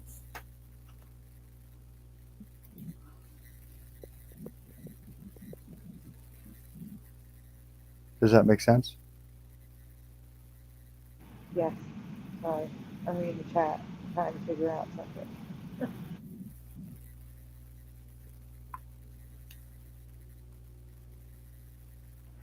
All right. Are you guys there? I feel like it's just us. No, I'm here. Tom, are you here? Brian? Brian? Melissa? Yeah, I'm here. I'm here. It takes me like 10 seconds to come off of mute. Yeah, I'm here. Okay. There we go. You guys are so quiet. Jeff, are you there? Yeah, I'm here. Okay. Listen, I saw Maddie is in the chat here. So to quote Maddie said, "I hate it when I take an update." With the Mandela effect, catching updates. That's funny. That's one of the best comments I've heard in a while. Preliminal says, merging layers of the deja vu dimension.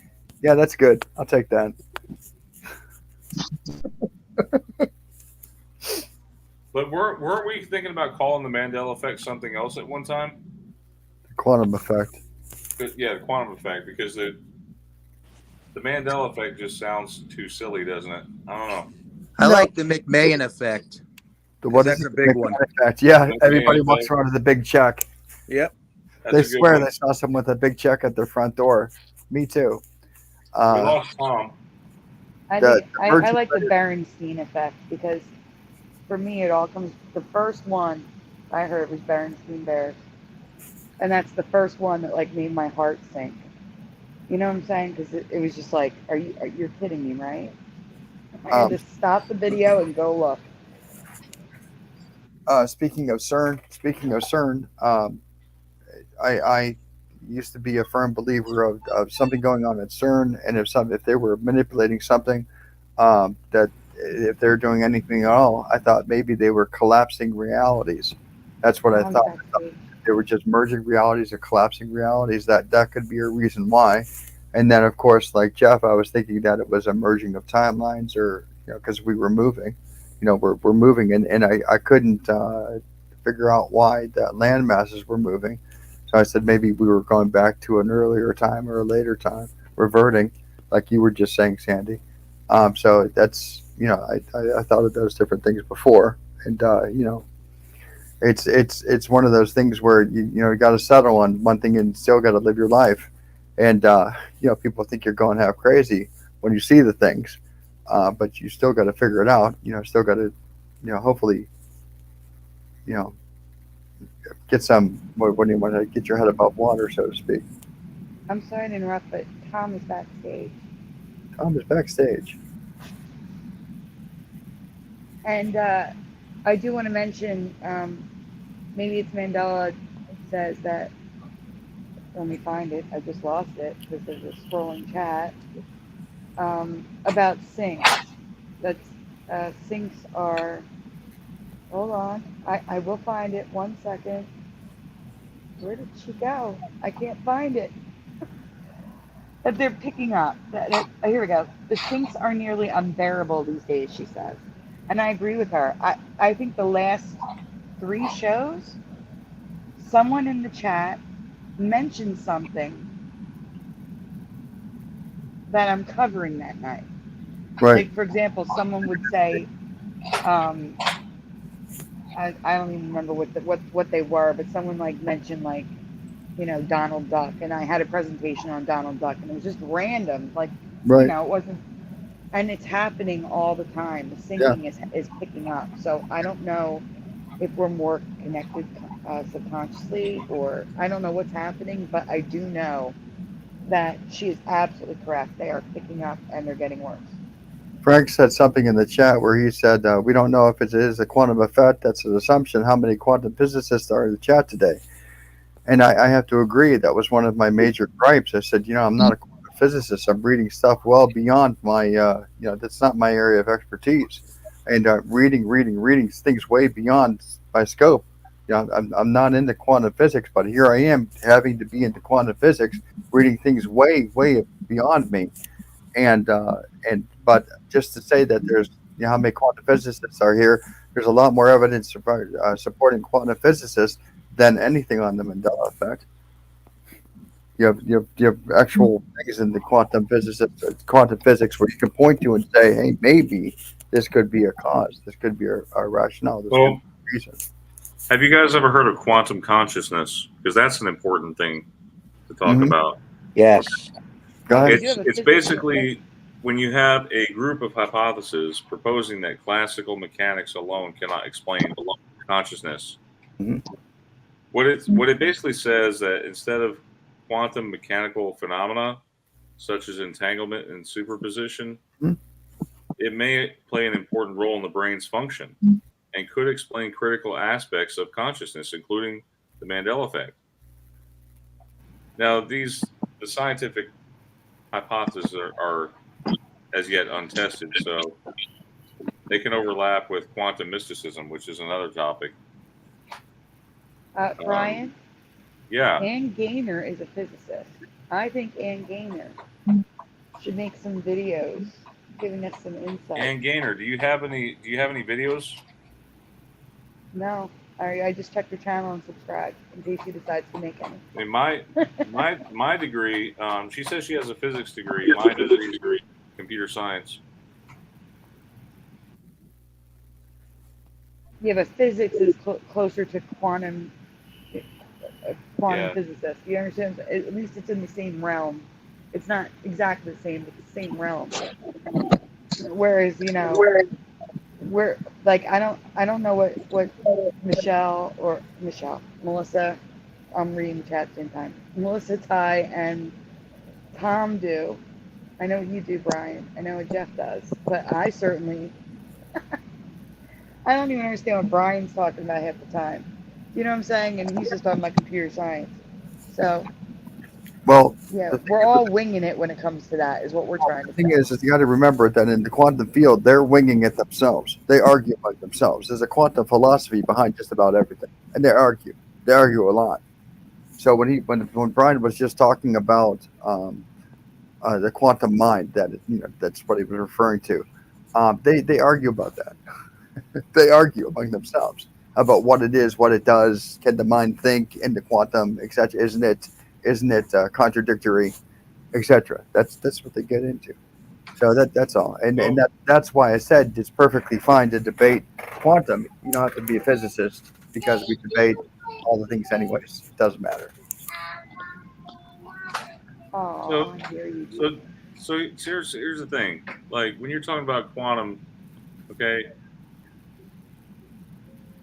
sometimes like when a friend's about to call before the You just phone lost rings, power again. you have a hunch that you're about to see someone, and then you turn the corner, and then there they are, boom.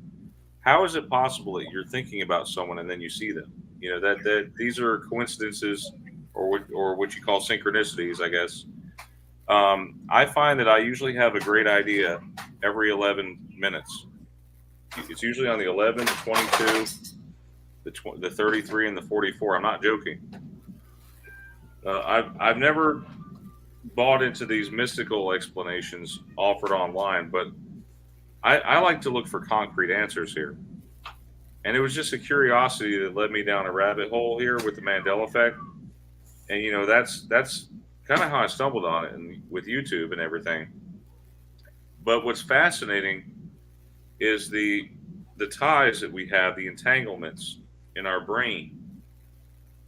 And it seems we're just cracking the surface here.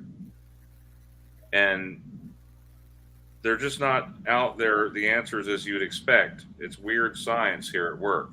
If you're familiar, even that show changed, by the way. That's Well, Mandela. the thing is that we're looking for definitive answers, and I don't think the answer is as definitive as we'd like it to be because, like I said, if it is malleable, it's not going to be definitive. It is going to be the way you Well, think of it or what you purport it to be, and that would be a well, problem in and of itself.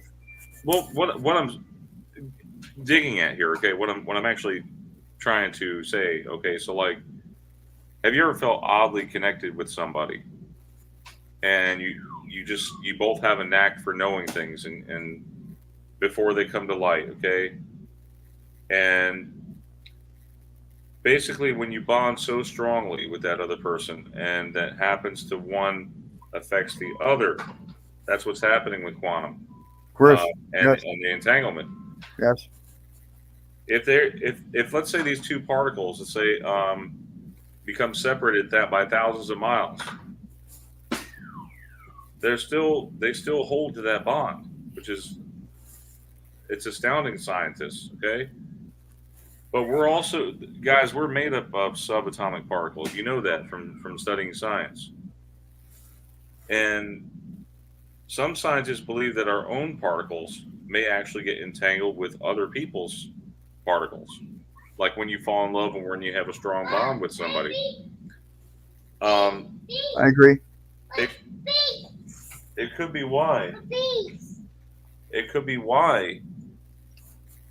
It could be an explanation. That's all I'm saying. With the quantum entanglement with you and other people, like there's a reason like why we're all connected somehow. We're pluggers. That's what we are. That's what it is. I think we're pluggers. We love to stay plugged in, and a lot of that stuff. I guarantee you, a lot of people here in the chat, a lot of you probably have disconnected from regular reality, and like I find that like some things interest me, like Disney Plus, some things Hulu, whatever. Okay, but it's like I'm not watching. It's like I'm very picky about what I want to watch. And I jump on YouTube. I spend probably about 3 hours on YouTube a day watching stuff, watching documentaries, watching anything that's going to stimulate my brain because, like, I don't know, I'm tired of the mundane.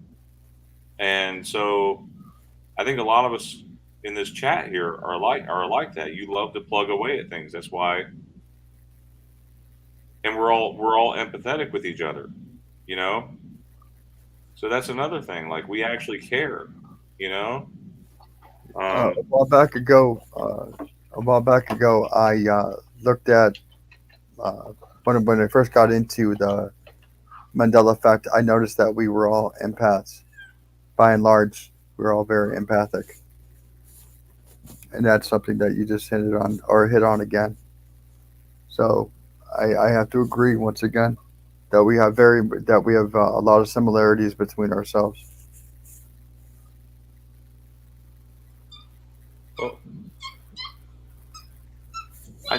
I think as we begin to assess like our different background, like perhaps maybe like and again, I'm not trying to be too personal, but like there are certain things like maybe in the search for what when you talk to somebody, what that you're trying to become friends with, you're looking for similarities, looking for I guess what you call entanglements between you guys.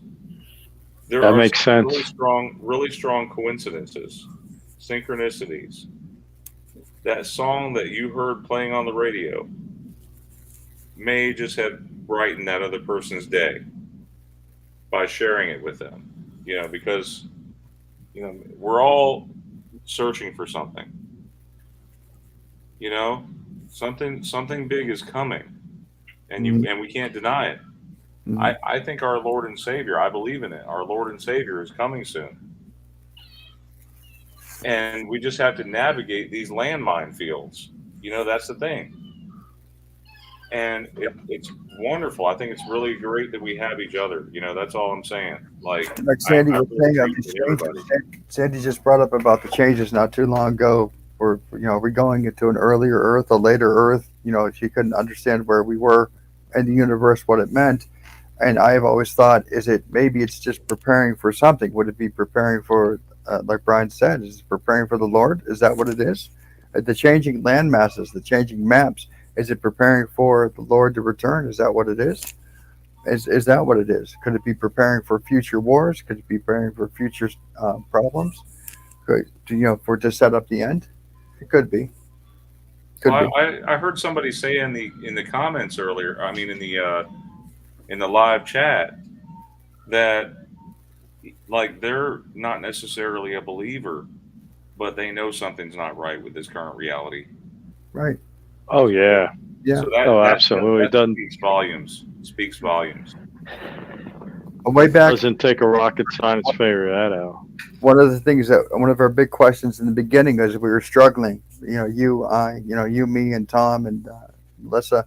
We're struggling in the beginning, and one of the things that we used to say is this: there's something, either there's something wrong with us, or there's something wrong with reality. Either there's got we couldn't figure it out at the time. We didn't know, and I think that maybe the answer is there's something wrong with both things. There's something wrong with us. There's something wrong with reality. There's something a little bit off. It could very well be that. I don't think there's anything wrong with us. I really believe that we're just more observant, we are more aware, and we're more connected, empathically. Mhm. And that's where the entanglement is. That since we're all connected through being empathetic and stuff, that's where the quantum entanglement. Because basically, quantum entanglement is basically two things operating at the same frequency. Correct. I mean, when you turn on your FM radio, every time you tune to a certain radio station, you're tuning to the same frequency. So effectively, what's being transmitted at the station is happening at your receiver, and that's basically the nutshell of quantum entanglement. Mhm. Because you're at the same thing. You're Right. perceiving the same thing. You're believing the same thing. You're speaking the same language. That's what quantum entanglement is in the realm of consciousness. Right. I agree.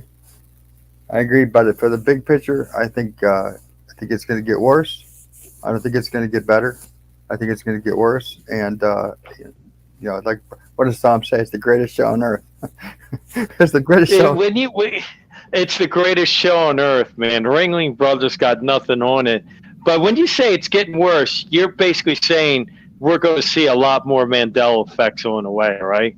Not only are we Is going that to what see you're saying? Mandela effects, we're going to see a lot more spiritual problems. We're going to see more, spiritual problems, demonic attacks, ghost states out in the open. We're going to see them. I think we're going to see people are going to be either they're going to know, either there's going to be a level of discernment with it too. Like you guys, the Mandela affected crowd, they see the Mandela effects where other people don't. They don't see them. They're there. They're right there. And they don't agree or they don't see it or they think it's something else. but they're still there. Here's the thing: we don't. This is what I believe. I believe that we don't exist in a static universe, but one that's constantly changing. True. Okay, just as the planet Earth and it can, everything in our life continues to unfold. I'm just part of the main thing. I with everything and everyone, I try to keep the main thing the main thing. But are you saying what I've come to believe is there's a force that's driving the cosmic unfolding. I believe it's God. It has to be. I agree. I mean, Tom, I know you agree. Obviously, Melissa, you have to believe God's behind it all. Yeah. But what's the rationale? What's the reason? I mean, that's what we look for. We're just looking. I'm looking at the events, going, it's going to get worse. We're watching it unfold. It's getting worse. It's politically. It's the unrest. The economy is the unrest. The world's the unrest. It's craziness. I mean, you guys know this. You read the news just like I do. It's pretty bad. Yeah, it's definitely going to be a lot more changes for sure.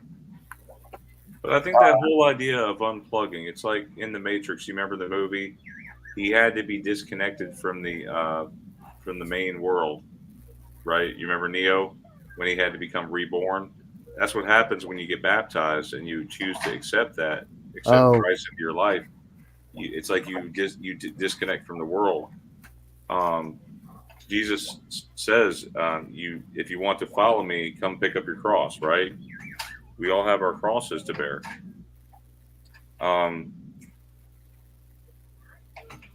There is something deeper to the Mandela effect. Mm-hmm. And I believe that we've been scratching the surface for so long. I mean, we're going on what are we on, year 6? Right, guys? Going into 7, yeah. And I know most of the time, me and Sandy and Jeff and Esther and Teresa and everyone else that are come on the show, we mostly talk about the effects. We don't talk about the things that are behind it a lot. So this was great that we got to do this. And we're going to have more shows like this, I hope. Right, guys? I hope so. Exactly. Yeah, that'd be great. Yeah. Yeah, I think we should have this as an additional show. We should have this either weekly or bi-weekly. What do you think? The next show, I think what we should do, if you want to, it's up to you guys. I mean, I think the personal stories of the ME. What's happened to you? What personally happened to you? What happened to you to make you change your mind? That'll be good. That would be great. Yeah, that's the stuff I like sharing. Okay, we could do that next show then. Share personal stuff. Yeah. Of the ME. Yeah. I have a lot of interesting stories. Most of them I've shared already with Brian, Sandy, and Teresa, and a few others, but I have not shared them with you guys. And a lot of them are very interesting. A lot of personal ones. That would be great. Mm-hmm. That'd be great. But I mean, I had fun tonight. I liked it. I enjoyed what Tom had to say and Melissa had to say. Of course, Brian, whoever that guy is, in the Santa, I think that's Brian in the Santa hat. It looks something like him. Yeah, that's me. and it's nice meeting you, Sandy. Of course, I think I talked to you. I think once before, did I not? You were on a stream with us before, yes. Yeah, and but the Jeff. This is the first time I've actually talked to Melissa. Yeah. Jeff, have you talked to Ty before? Yes, the first stream I was ever on with you guys, Ty was on. Oh, wow. Yeah. Wow. Yeah, when I was showing the Residue, remember? Oh, that's right, Residue. Yeah, yes. Yeah. No, that's yes. good. And who actually coined that term, residue? I wonder who coined that term. Was it Moneybags? Maybe he did. Reality residue or something like that. Yeah, I think it was Moneybags. It's like the residual that's left behind from the other so-called reality. That's what residue is. So I think to go further, we need to establish confirmed definitions of what, like for instance, reality residue. We already have that definition. So the next step, the next phase, okay, what is the next phase of the Mandela? I guess it's going to keep on coming. We're going to see more and more effects. Now, some people like Sandy. Sandy sees them all the time. Um, you know, I see them, but not nearly as much as Sandy does. I mean, she has a gift. Um, Melissa, I wouldn't have you seen any describe it new as a Mandela gift. effects with anything lately? No, not really. I try not to pay attention to keep my sanity. That whole thing with FTX. Like Sandy asked me, you ever heard of FTX? I said, no, I've never heard of FTX. Even I watched the Super Bowl. There was not a single commercial for FTX. And the other thing, me and Sandy were talking about recently is how pumpkins are lasting way too long. Like I still have a pumpkin that has not like rotted yet. Has anyone else noticed that about their pumpkins? Maybe it's a GMO pumpkin. Right? It very well could be. Yeah, it Maybe. very well could be. But all the pumpkins from Halloween are still on people's. Well, Yeah, those that haven't put their Christmas decorations up, they still have the pumpkins on their steps. And my it's my still not daughter's rotting. preschool. My daughter's preschool still has all these little pumpkins outside their door where you walk in. They're still there, and it's like 2 months later. 2 months have gone by since well, close to 2 months have gone by. Since Happy Halloween, and most people buy their pumpkins before Halloween anyway.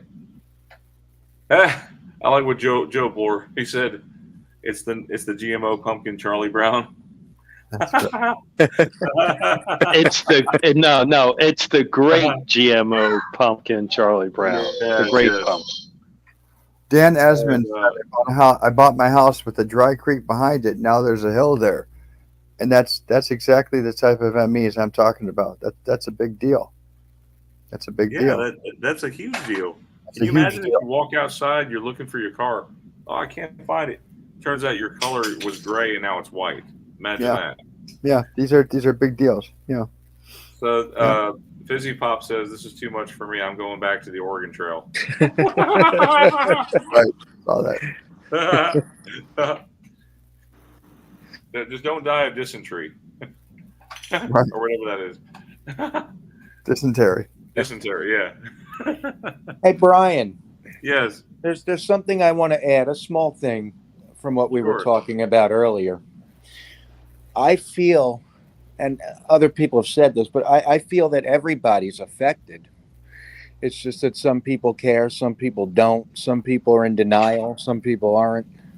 But everybody's affected. There's always something that you can get somebody with. There's so many of these. Yes, and what's funny is you're seeing them on TV shows. It's like they throw it in your face.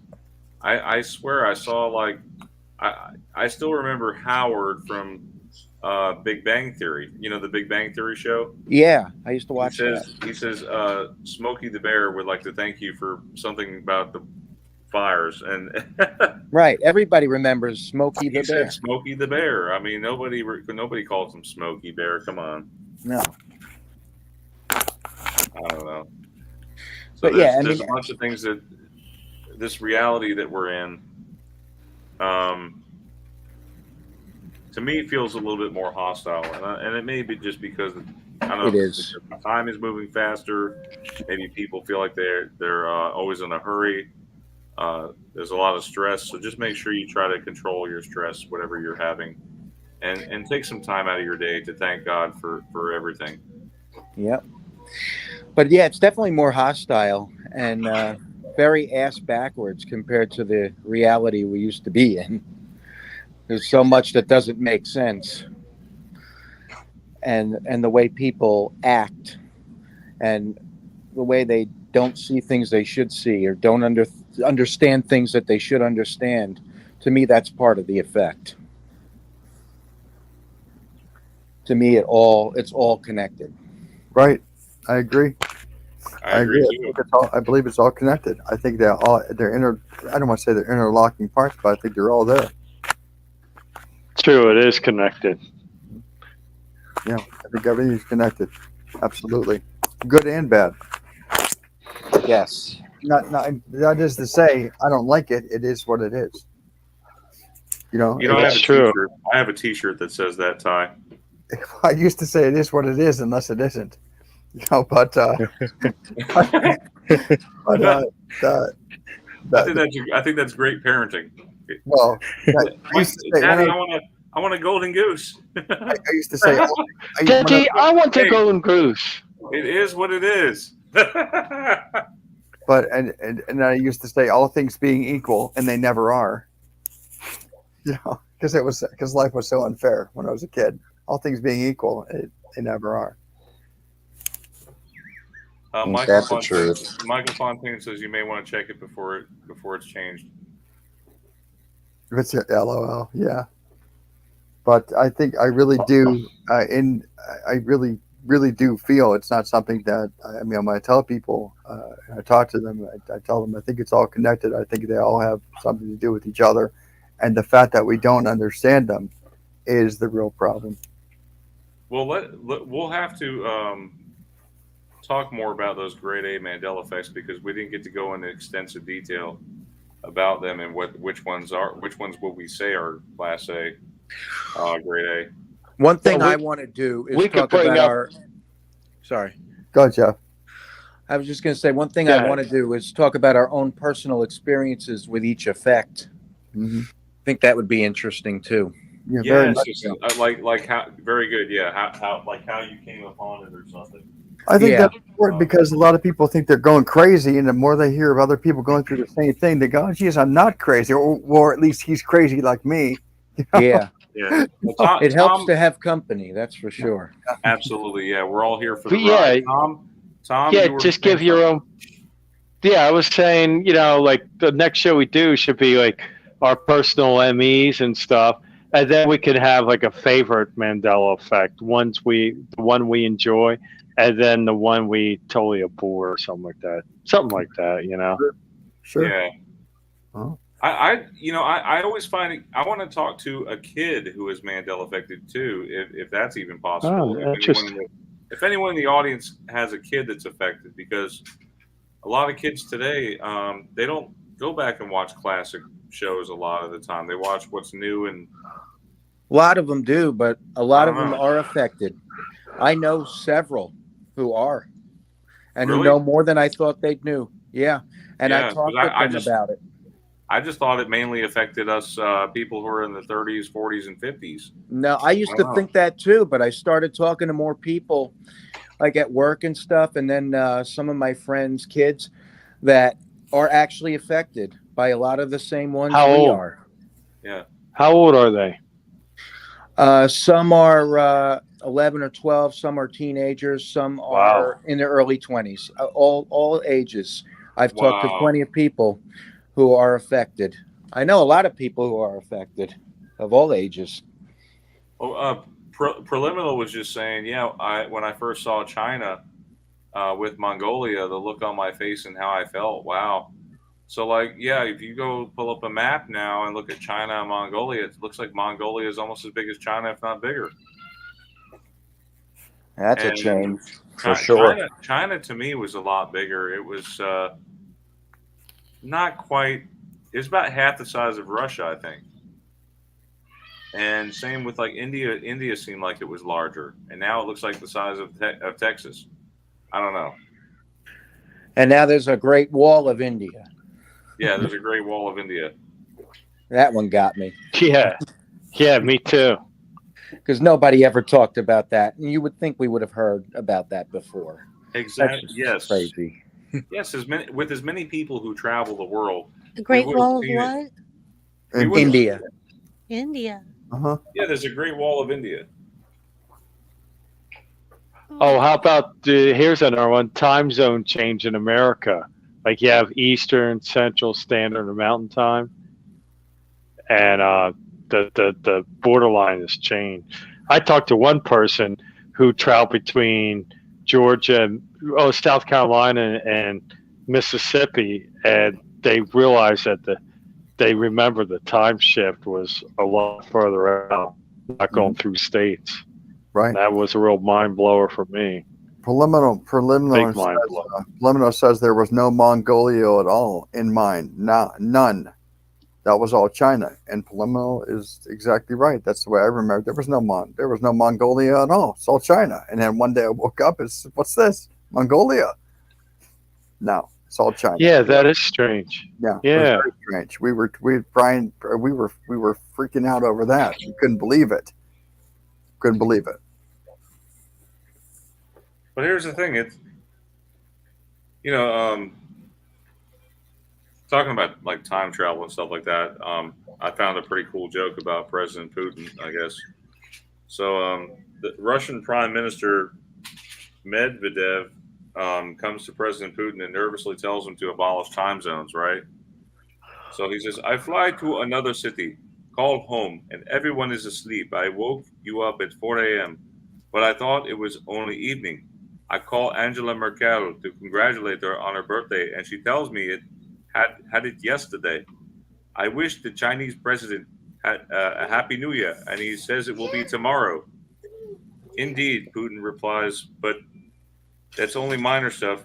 Remember when that Polish plane crashed with their president? I called them to express my condolences, but the plane hadn't crashed yet, or hadn't taken off yet. Oh God. I think the time zones have changed too. Like Tom, I know you talked about that with me. Like the whole state of Florida seemed like it was on Eastern Zone at one time, didn't it? Yeah, it was. But then now it's like, just go a little west of Tallahassee, and that's where the time zone change is. It's crazy. Well, I remember it was like Bright White Starlight says, "Sorry, why don't angels fall?" May I ask, dear angels, don't fall? What's that question? Is that why don't angels fall? Now, you mean?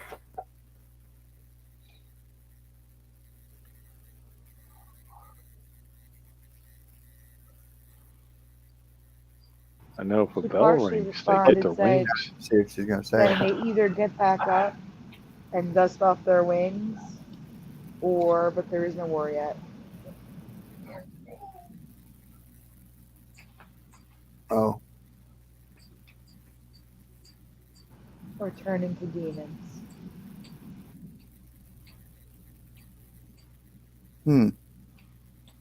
I think angels do fall. I think they do. Well, fall. a third of them did. Yeah, I know. A third of them did. Yeah. I think angels do fall. They still have free choice. Yeah. I think they do. But it's not in the numbers. It's not like a third of them fall or something like that. It's not like that. You know. No, and the only way to get there. I thought only we had free will.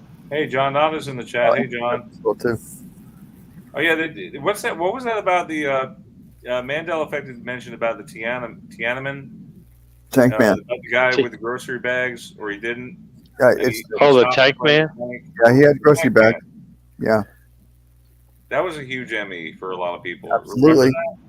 Grocery bags. What are you talking about? You mean Tank Man? Yeah, Tank Man had bags in his hand and it stopped. It didn't run him over. No, it He did. holds more things. But he had than bags of normal. groceries? Uh-huh. He had a groceries bag now? today. He had a bag. One but now bag. He's got a code. bag.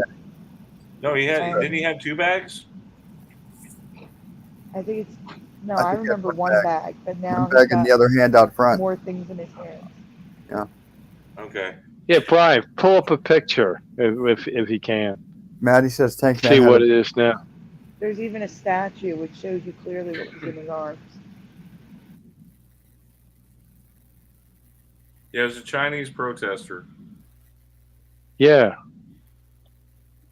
And he had a bag with him, right? Yeah. I never seen the bag. He actually had. Oh wait, I don't want to pull up a video. It's going to be copyright. Pull up a picture. Should be a picture of it, right? Hang on. Yeah, I've got several pictures here. Yeah, it looks like he's carrying like a briefcase or a purse now, and he's got a jacket. Yeah, now. Yeah. But didn't he got ran over? Didn't he? Well, originally he did, yeah. No, in my timeline, no. Stopped. Oh, he there's does have a bag. the bag. See? Wow, Yeah, that's yeah, freakish, man. I told you he had 2 bags in his hand now. Yeah, it looks like he's got 2 bags. The one in the right a lot bigger, but I see We something in covered the this other hand. back in oh gosh, I'd have to look up LEP7. Was it 89, right? Oh, here's one. He's a little farther away from the tank. Yeah, it looks like he's got 2 of the same bags. But over here, looks like he has 1 in his hand. That's No, weird. he's got 2. They have a picture of him a little farther away from the tank. You could see 2. Yeah, in one picture, it looks like he's got 1 bag, but it looks like he's got 2. There it is. I see it. But see, I'd never seen that I'm before. trying to look up the folder when we covered it. It was LEP7. So I mean, look at this. Here's a man lying down in front of a tank, and doesn't that assume that the tank's going to run over him? Like, June 2019, it's been changed since for us. We covered it June of 2019. yeah, he's definitely has 2 bags in his hand. Is that guy still alive today? I don't know. That'd be great if we could interview that guy. Say, hey, you know, he got hit by a would. tank. I can't even. I'm googling the statue. I can't even find the statue Well, that we covered. It was before I did graphics, but I'll show you because I don't. Is this the same one that Brian showed? Because I was looking in StreamYard. I wasn't looking at the stream. But is this the picture you pulled up, Brian? Or let's send it to you. This is the statue Okay, so I can't find. Tank Man is alive.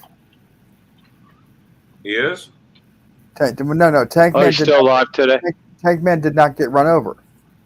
Yes. Yeah, that's what we're saying. The Mandela effect was He that did get he run got over. ran over. He did Is get that run over. Is that the statue?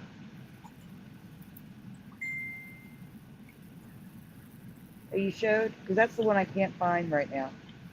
Okay, well, Tank Man, in my reality, did not get, meaning the pre-Mandela effect before 2016, my memory was Tank Man did not get run over. Subsequent to that, after 2016, Tank Man did definitely get run over, and he was dead. And now we're back to him not being run over again. There was no statue. There was nothing. When did it? What time? Yeah, Yeah, hold on. No, I'm sending another What- picture. You sent Ty, me It did you shows say- that he's got a bag and a coat in his right hand and a briefcase in his left. That's what we covered. He's holding 3 things now. Okay, let me know when you send Okay. it. I sent it. It's in the group. When? Ty, What is it, Tom? did you say he, for a time period, he was literally ran over then, between 2016 and now? Yes, of course. Yeah, what you were it shows saying? a bike underneath. I didn't know that. He was dead. Yeah, he's dead. It was crushed. There was no statue Are of you him. serious? Yes, of course I'm serious. That was- So, in other words, in It does show a crushed 2016. bike. Oh, I saw that picture of crushed bike. I thought that was, yeah, I saw that, but I didn't thought it was like, you know, something No. copied. Oh, I'm I see what showing- you're saying. A statue, guy, There's yeah, 3 things in his hand. He's got a coat, a bag, and a briefcase. right. And I just remember a plastic bag, nothing else. So with the picture of the bike, it was shown that that was residue that he was ran over. Right. Oh, Let me see that. I'm gonna look at that one real quick. Correct. We don't remember him running on top of the tank, which is what he does now. In my That's what reality, Genius all is. I remember is him standing in front of the tank, and that's all that happened. There's none of him getting run over, none of him standing on the tank, nothing. I agree. Okay, him getting run over by the tank, I saw. You understand? I saw it happen, but now it didn't happen. How about that? Hey guys, what about that Ronald Reagan quote? What is it? Gorbachev, tear That's what I down that call- wall. Yeah. Right? Oh, Mr. that's not what I Gorbachev, covered. tear down those walls. No, No, do not you for remember me. those walls?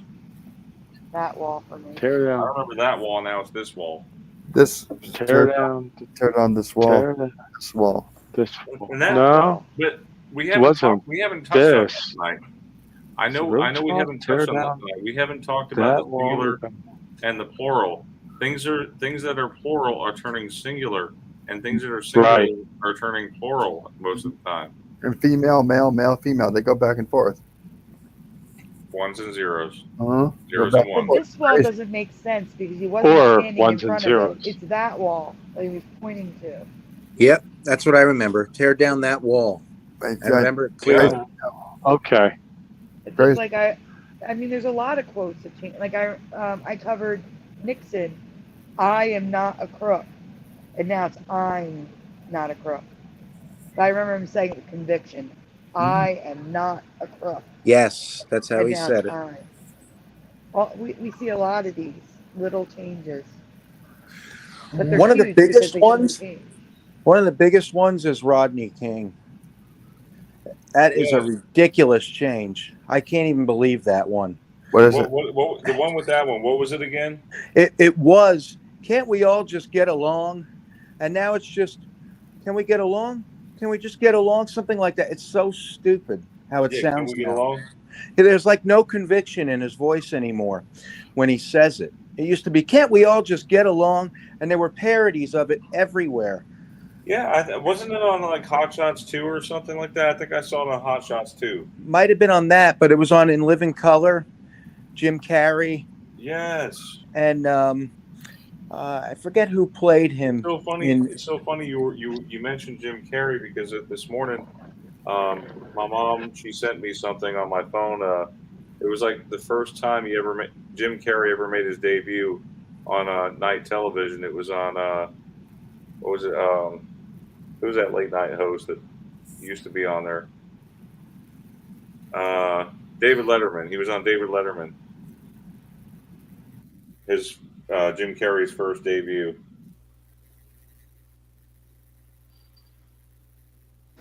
when was that? Oh shoot! I mean, it had to be in the 80s or 90s. Because I remember Jim Carrey came from In Living Color. Yeah, I remembered who played Rodney King. I remember the skit.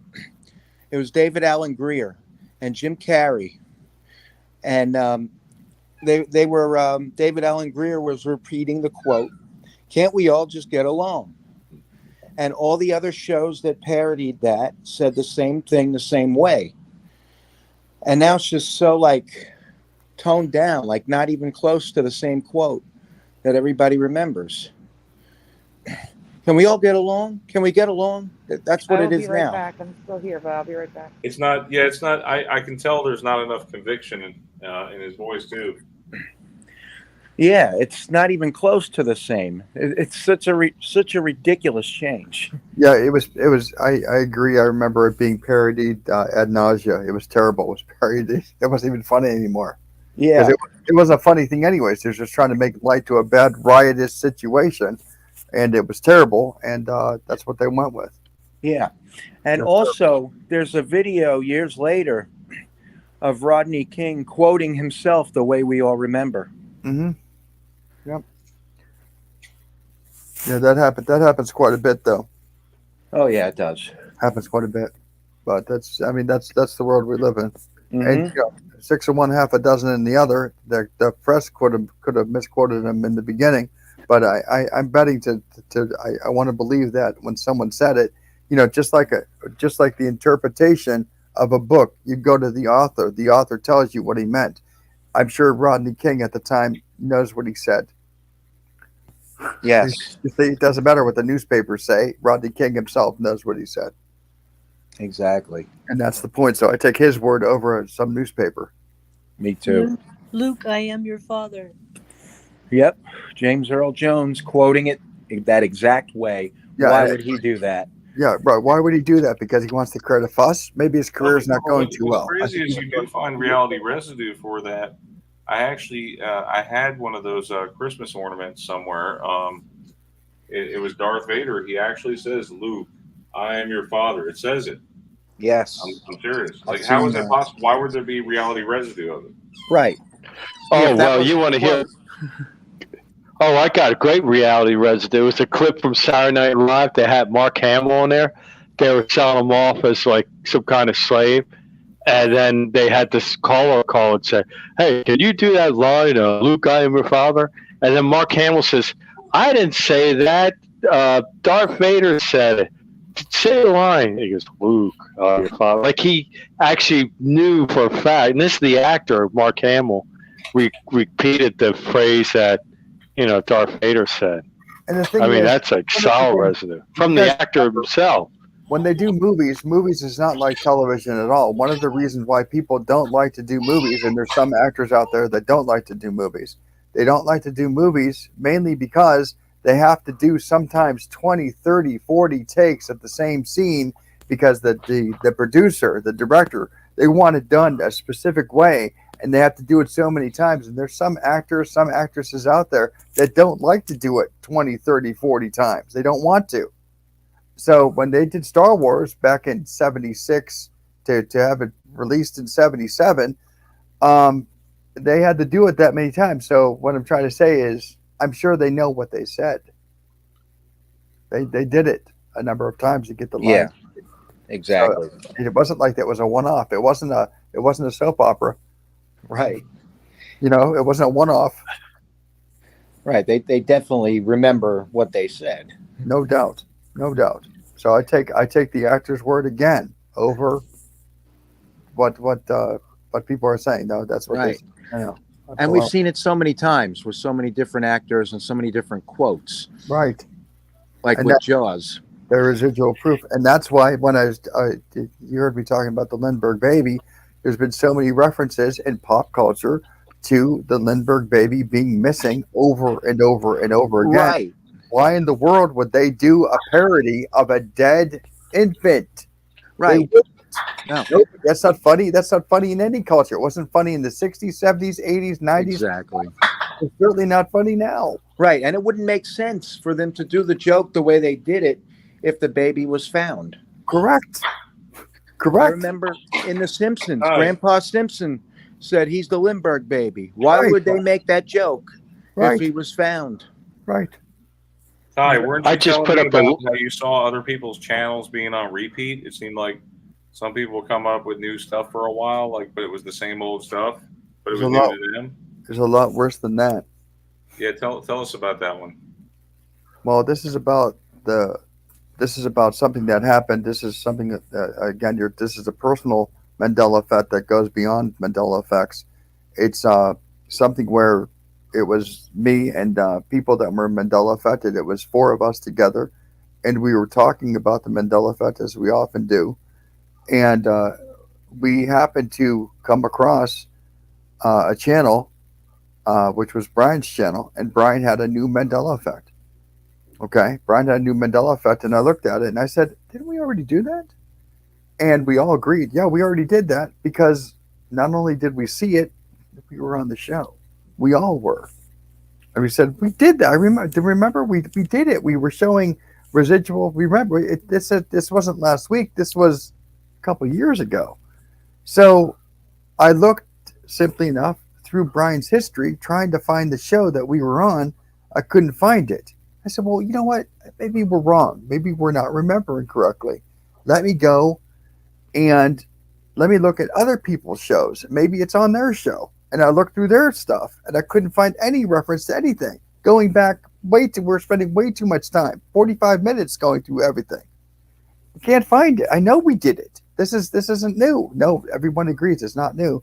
So I call Brian. I say, Brian, why are you doing new Mandela effects? He goes, well, which one? I said, this one. And he said, we did it already? When did we do it? I said, I don't know, but we did it. I was on the show. I remember I was on the show. We were all on the show. He said, which one is it? He didn't even know the Mandela effect I was talking about. Wow. So what's weird about that is later, it had to be, I don't know, a week later, 2 weeks later, we found the show. We found the show some 6 months back, and I called Brian up and I said, hey, Brian, I found the show. What show? The show that, but the Mandela effect, remember?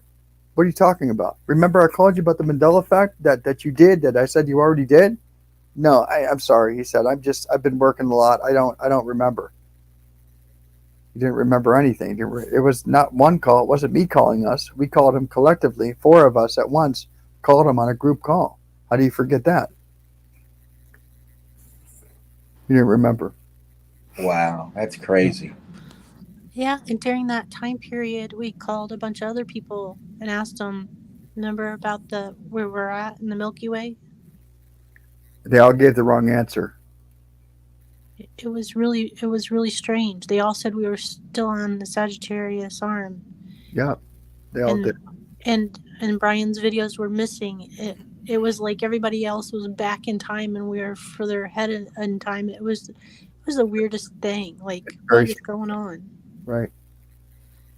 When I told Brian what had happened, he goes, "Oh my gosh, who did that happen to?" I said, "Brian, it was you." He said, "What?" "It was you." He said, "No." I said, "Yeah." I had no idea. That's the thing. It was in my own reference. Therefore, I didn't realize it. Right. I was not subject to that change, in other words. So now you can understand why I think reality is malleable. This isn't a one-time thing or a two-time thing. This is something that happened too many times, more times I can count. It was a problem for a while where things were changing. It was bad. If it was just me, I could excuse it. If it was just me and one other person, it was me and 3 other people. It's 4 of us together.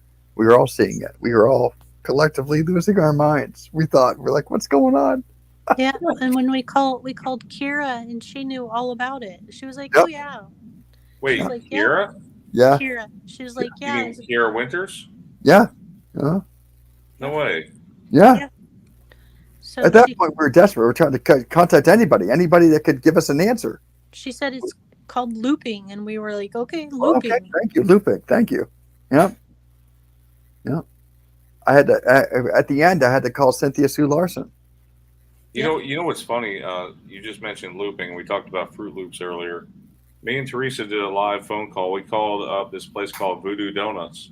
Right. And would you believe that they make something called Fruit Loop Donuts, but they spell it the right way? Yeah. That doesn't surprise me, but yeah. It's just like the Jiffy Burger. They spell it, The Jiffy Burger. You read my mind. I was just thinking about that.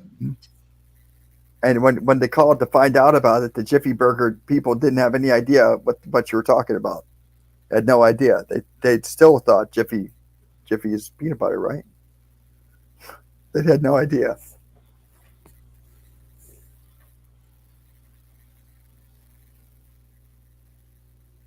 So what do you think?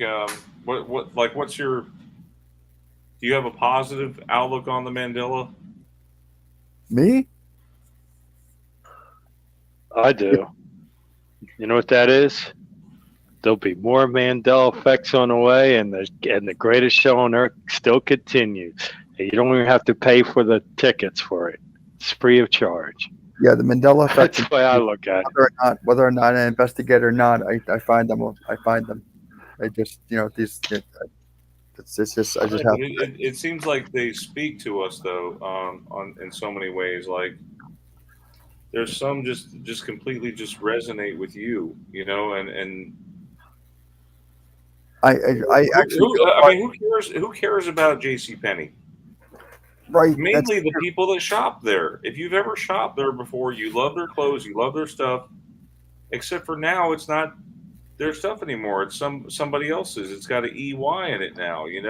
Well, Tom's more interested in computer stuff because that's what he's into, like you are, computer stuff. Melissa's interested in different things. We come from all different backgrounds. That's what I'm saying. Right, and our backgrounds. True. That's what it looks like. And Sandy's graphic arts, right, Sandy? Yeah. Yeah. Brian, Jeff, what were you saying? The JCPenney one is really interesting to me because I worked there on 3 separate occasions. And when I worked there, there was no E. It was JCPenney just with the Y at the end.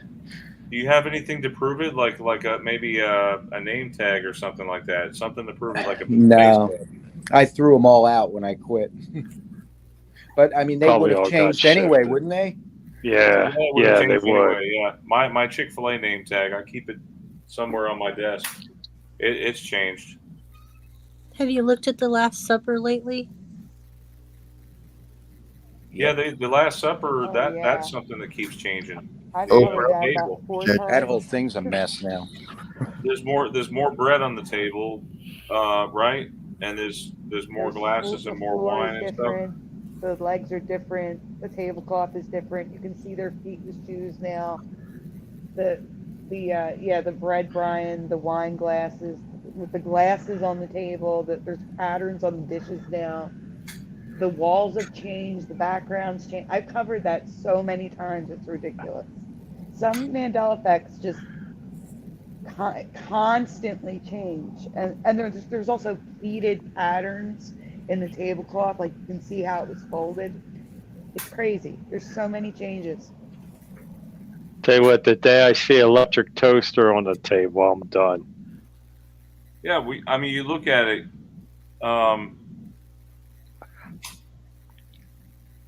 I always thought Jesus had his hands facing upward, but instead he's reaching out for something with his right hand. Yeah, that was another thing we talked about. It also looks like it's not, but if you have to like really zoom in close to see what's happening there, but it looks like there's his wrist has a hole and there's blood pouring into the glass, which I don't remember What? at all.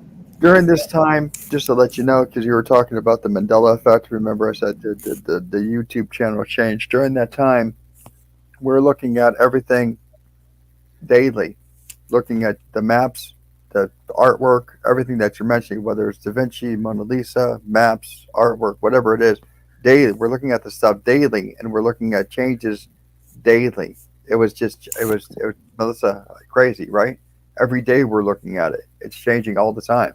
Yeah, That we the are too. galaxy thing was changing. It was every other day we were some other point in the galaxy. We thought it was the craziest thing. Kept changing. I agree. I'd never seen it like that. I'd never seen it since that time. I've never seen it like that, where it was changing over and over and over and over again. So somehow you got out of that loop. No, it's happening now. Like it's happening with Star Wars. I literally covered in the past like 4 weeks changes to Darth Vader, C-3PO, Han Solo, that like right after each other. Like I just covered it and it changed again. And then for other people, like Damien said, those same changes happened for him 3 years ago. It's insane. It's every day something changes. Like for example, the C-3PO change that I found. Maybe a month ago, I noticed that there were pistons now on the top of his hands that stick out further than his knuckles, like Wolverine claws. Mhm. And then 2 weeks later, double the amount of pistons were there. So there were 4, now there's 8. And one is a little bit like they're in pairs, and one is a little bit longer than the other in the pair. So there's 4 that are longer than the knuckle, and 4 that are longer than those. I just looked at them, and then 2 weeks later they changed again. It's still happening, and it's happening like crazy, for me at least. I want to hear this one, Brian. This is one you hadn't heard. And thank you for that C-3PO thing. I thought for sure you were going to say silver. The piston knuckle thing I've never heard before. We were looking up something to do with CERN, okay? And they were asking what am I looking for? And I said I'm looking for something. Remember, Melissa? I said it's a problem with CERN. I know they're having a problem with something. They're going to have something, and I called it something weird, whatever it was. Do you remember, Melissa? I called it something weird, and whatever it was, said this is what it's called. I'm looking for this, and sure enough, I found it in a trade journal. buried somewhere. That I did a search, and I found it, And it was, not only did I find what I was looking for, the scientific thing it was called was exactly what I said it was going to be called. And that was the problem that we're having. And I said, the hell is that? I said, I didn't look it up. I said, this is it. This is the problem that they're having. Look, you can read it for yourself. This is the problem that they're having. This is what they're trying to solve right here. This is exactly what it is. And it was just too strange. It was just too strange. How did I know? How did I know? And it was one thing after another, just like that. One thing after another. And it went on for how long? How long were we stuck in that thing, Melissa? 6 months. 6 months. Every day. 2018. We stopped in August. 6 months like that. It was terrible. It was a harrowing experience, to say the least.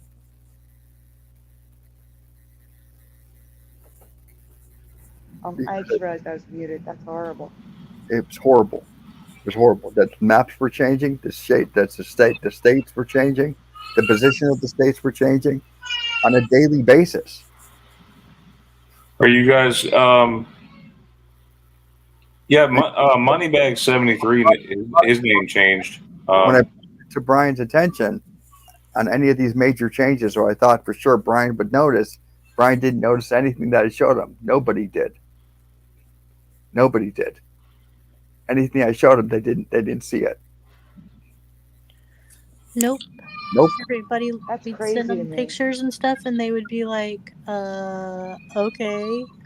Yep. They didn't That's see so it. weird. It's so weird to be outside that bubble, like, or whatever, you know.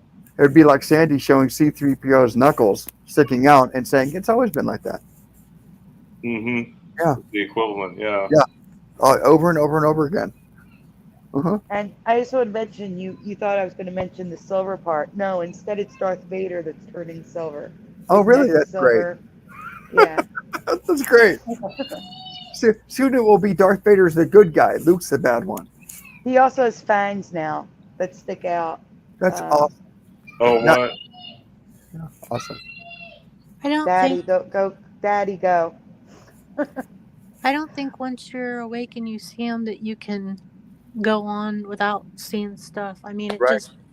you can walk into a room and go to turn a light switch on and put your hand on the wall where it should be, and then you're like, huh, they moved it to the other wall. Okay. And then you're thinking, no, that's so silly, but you got to just ignore it and keep going. You got to keep going forward because you can't let this stuff just drag you down.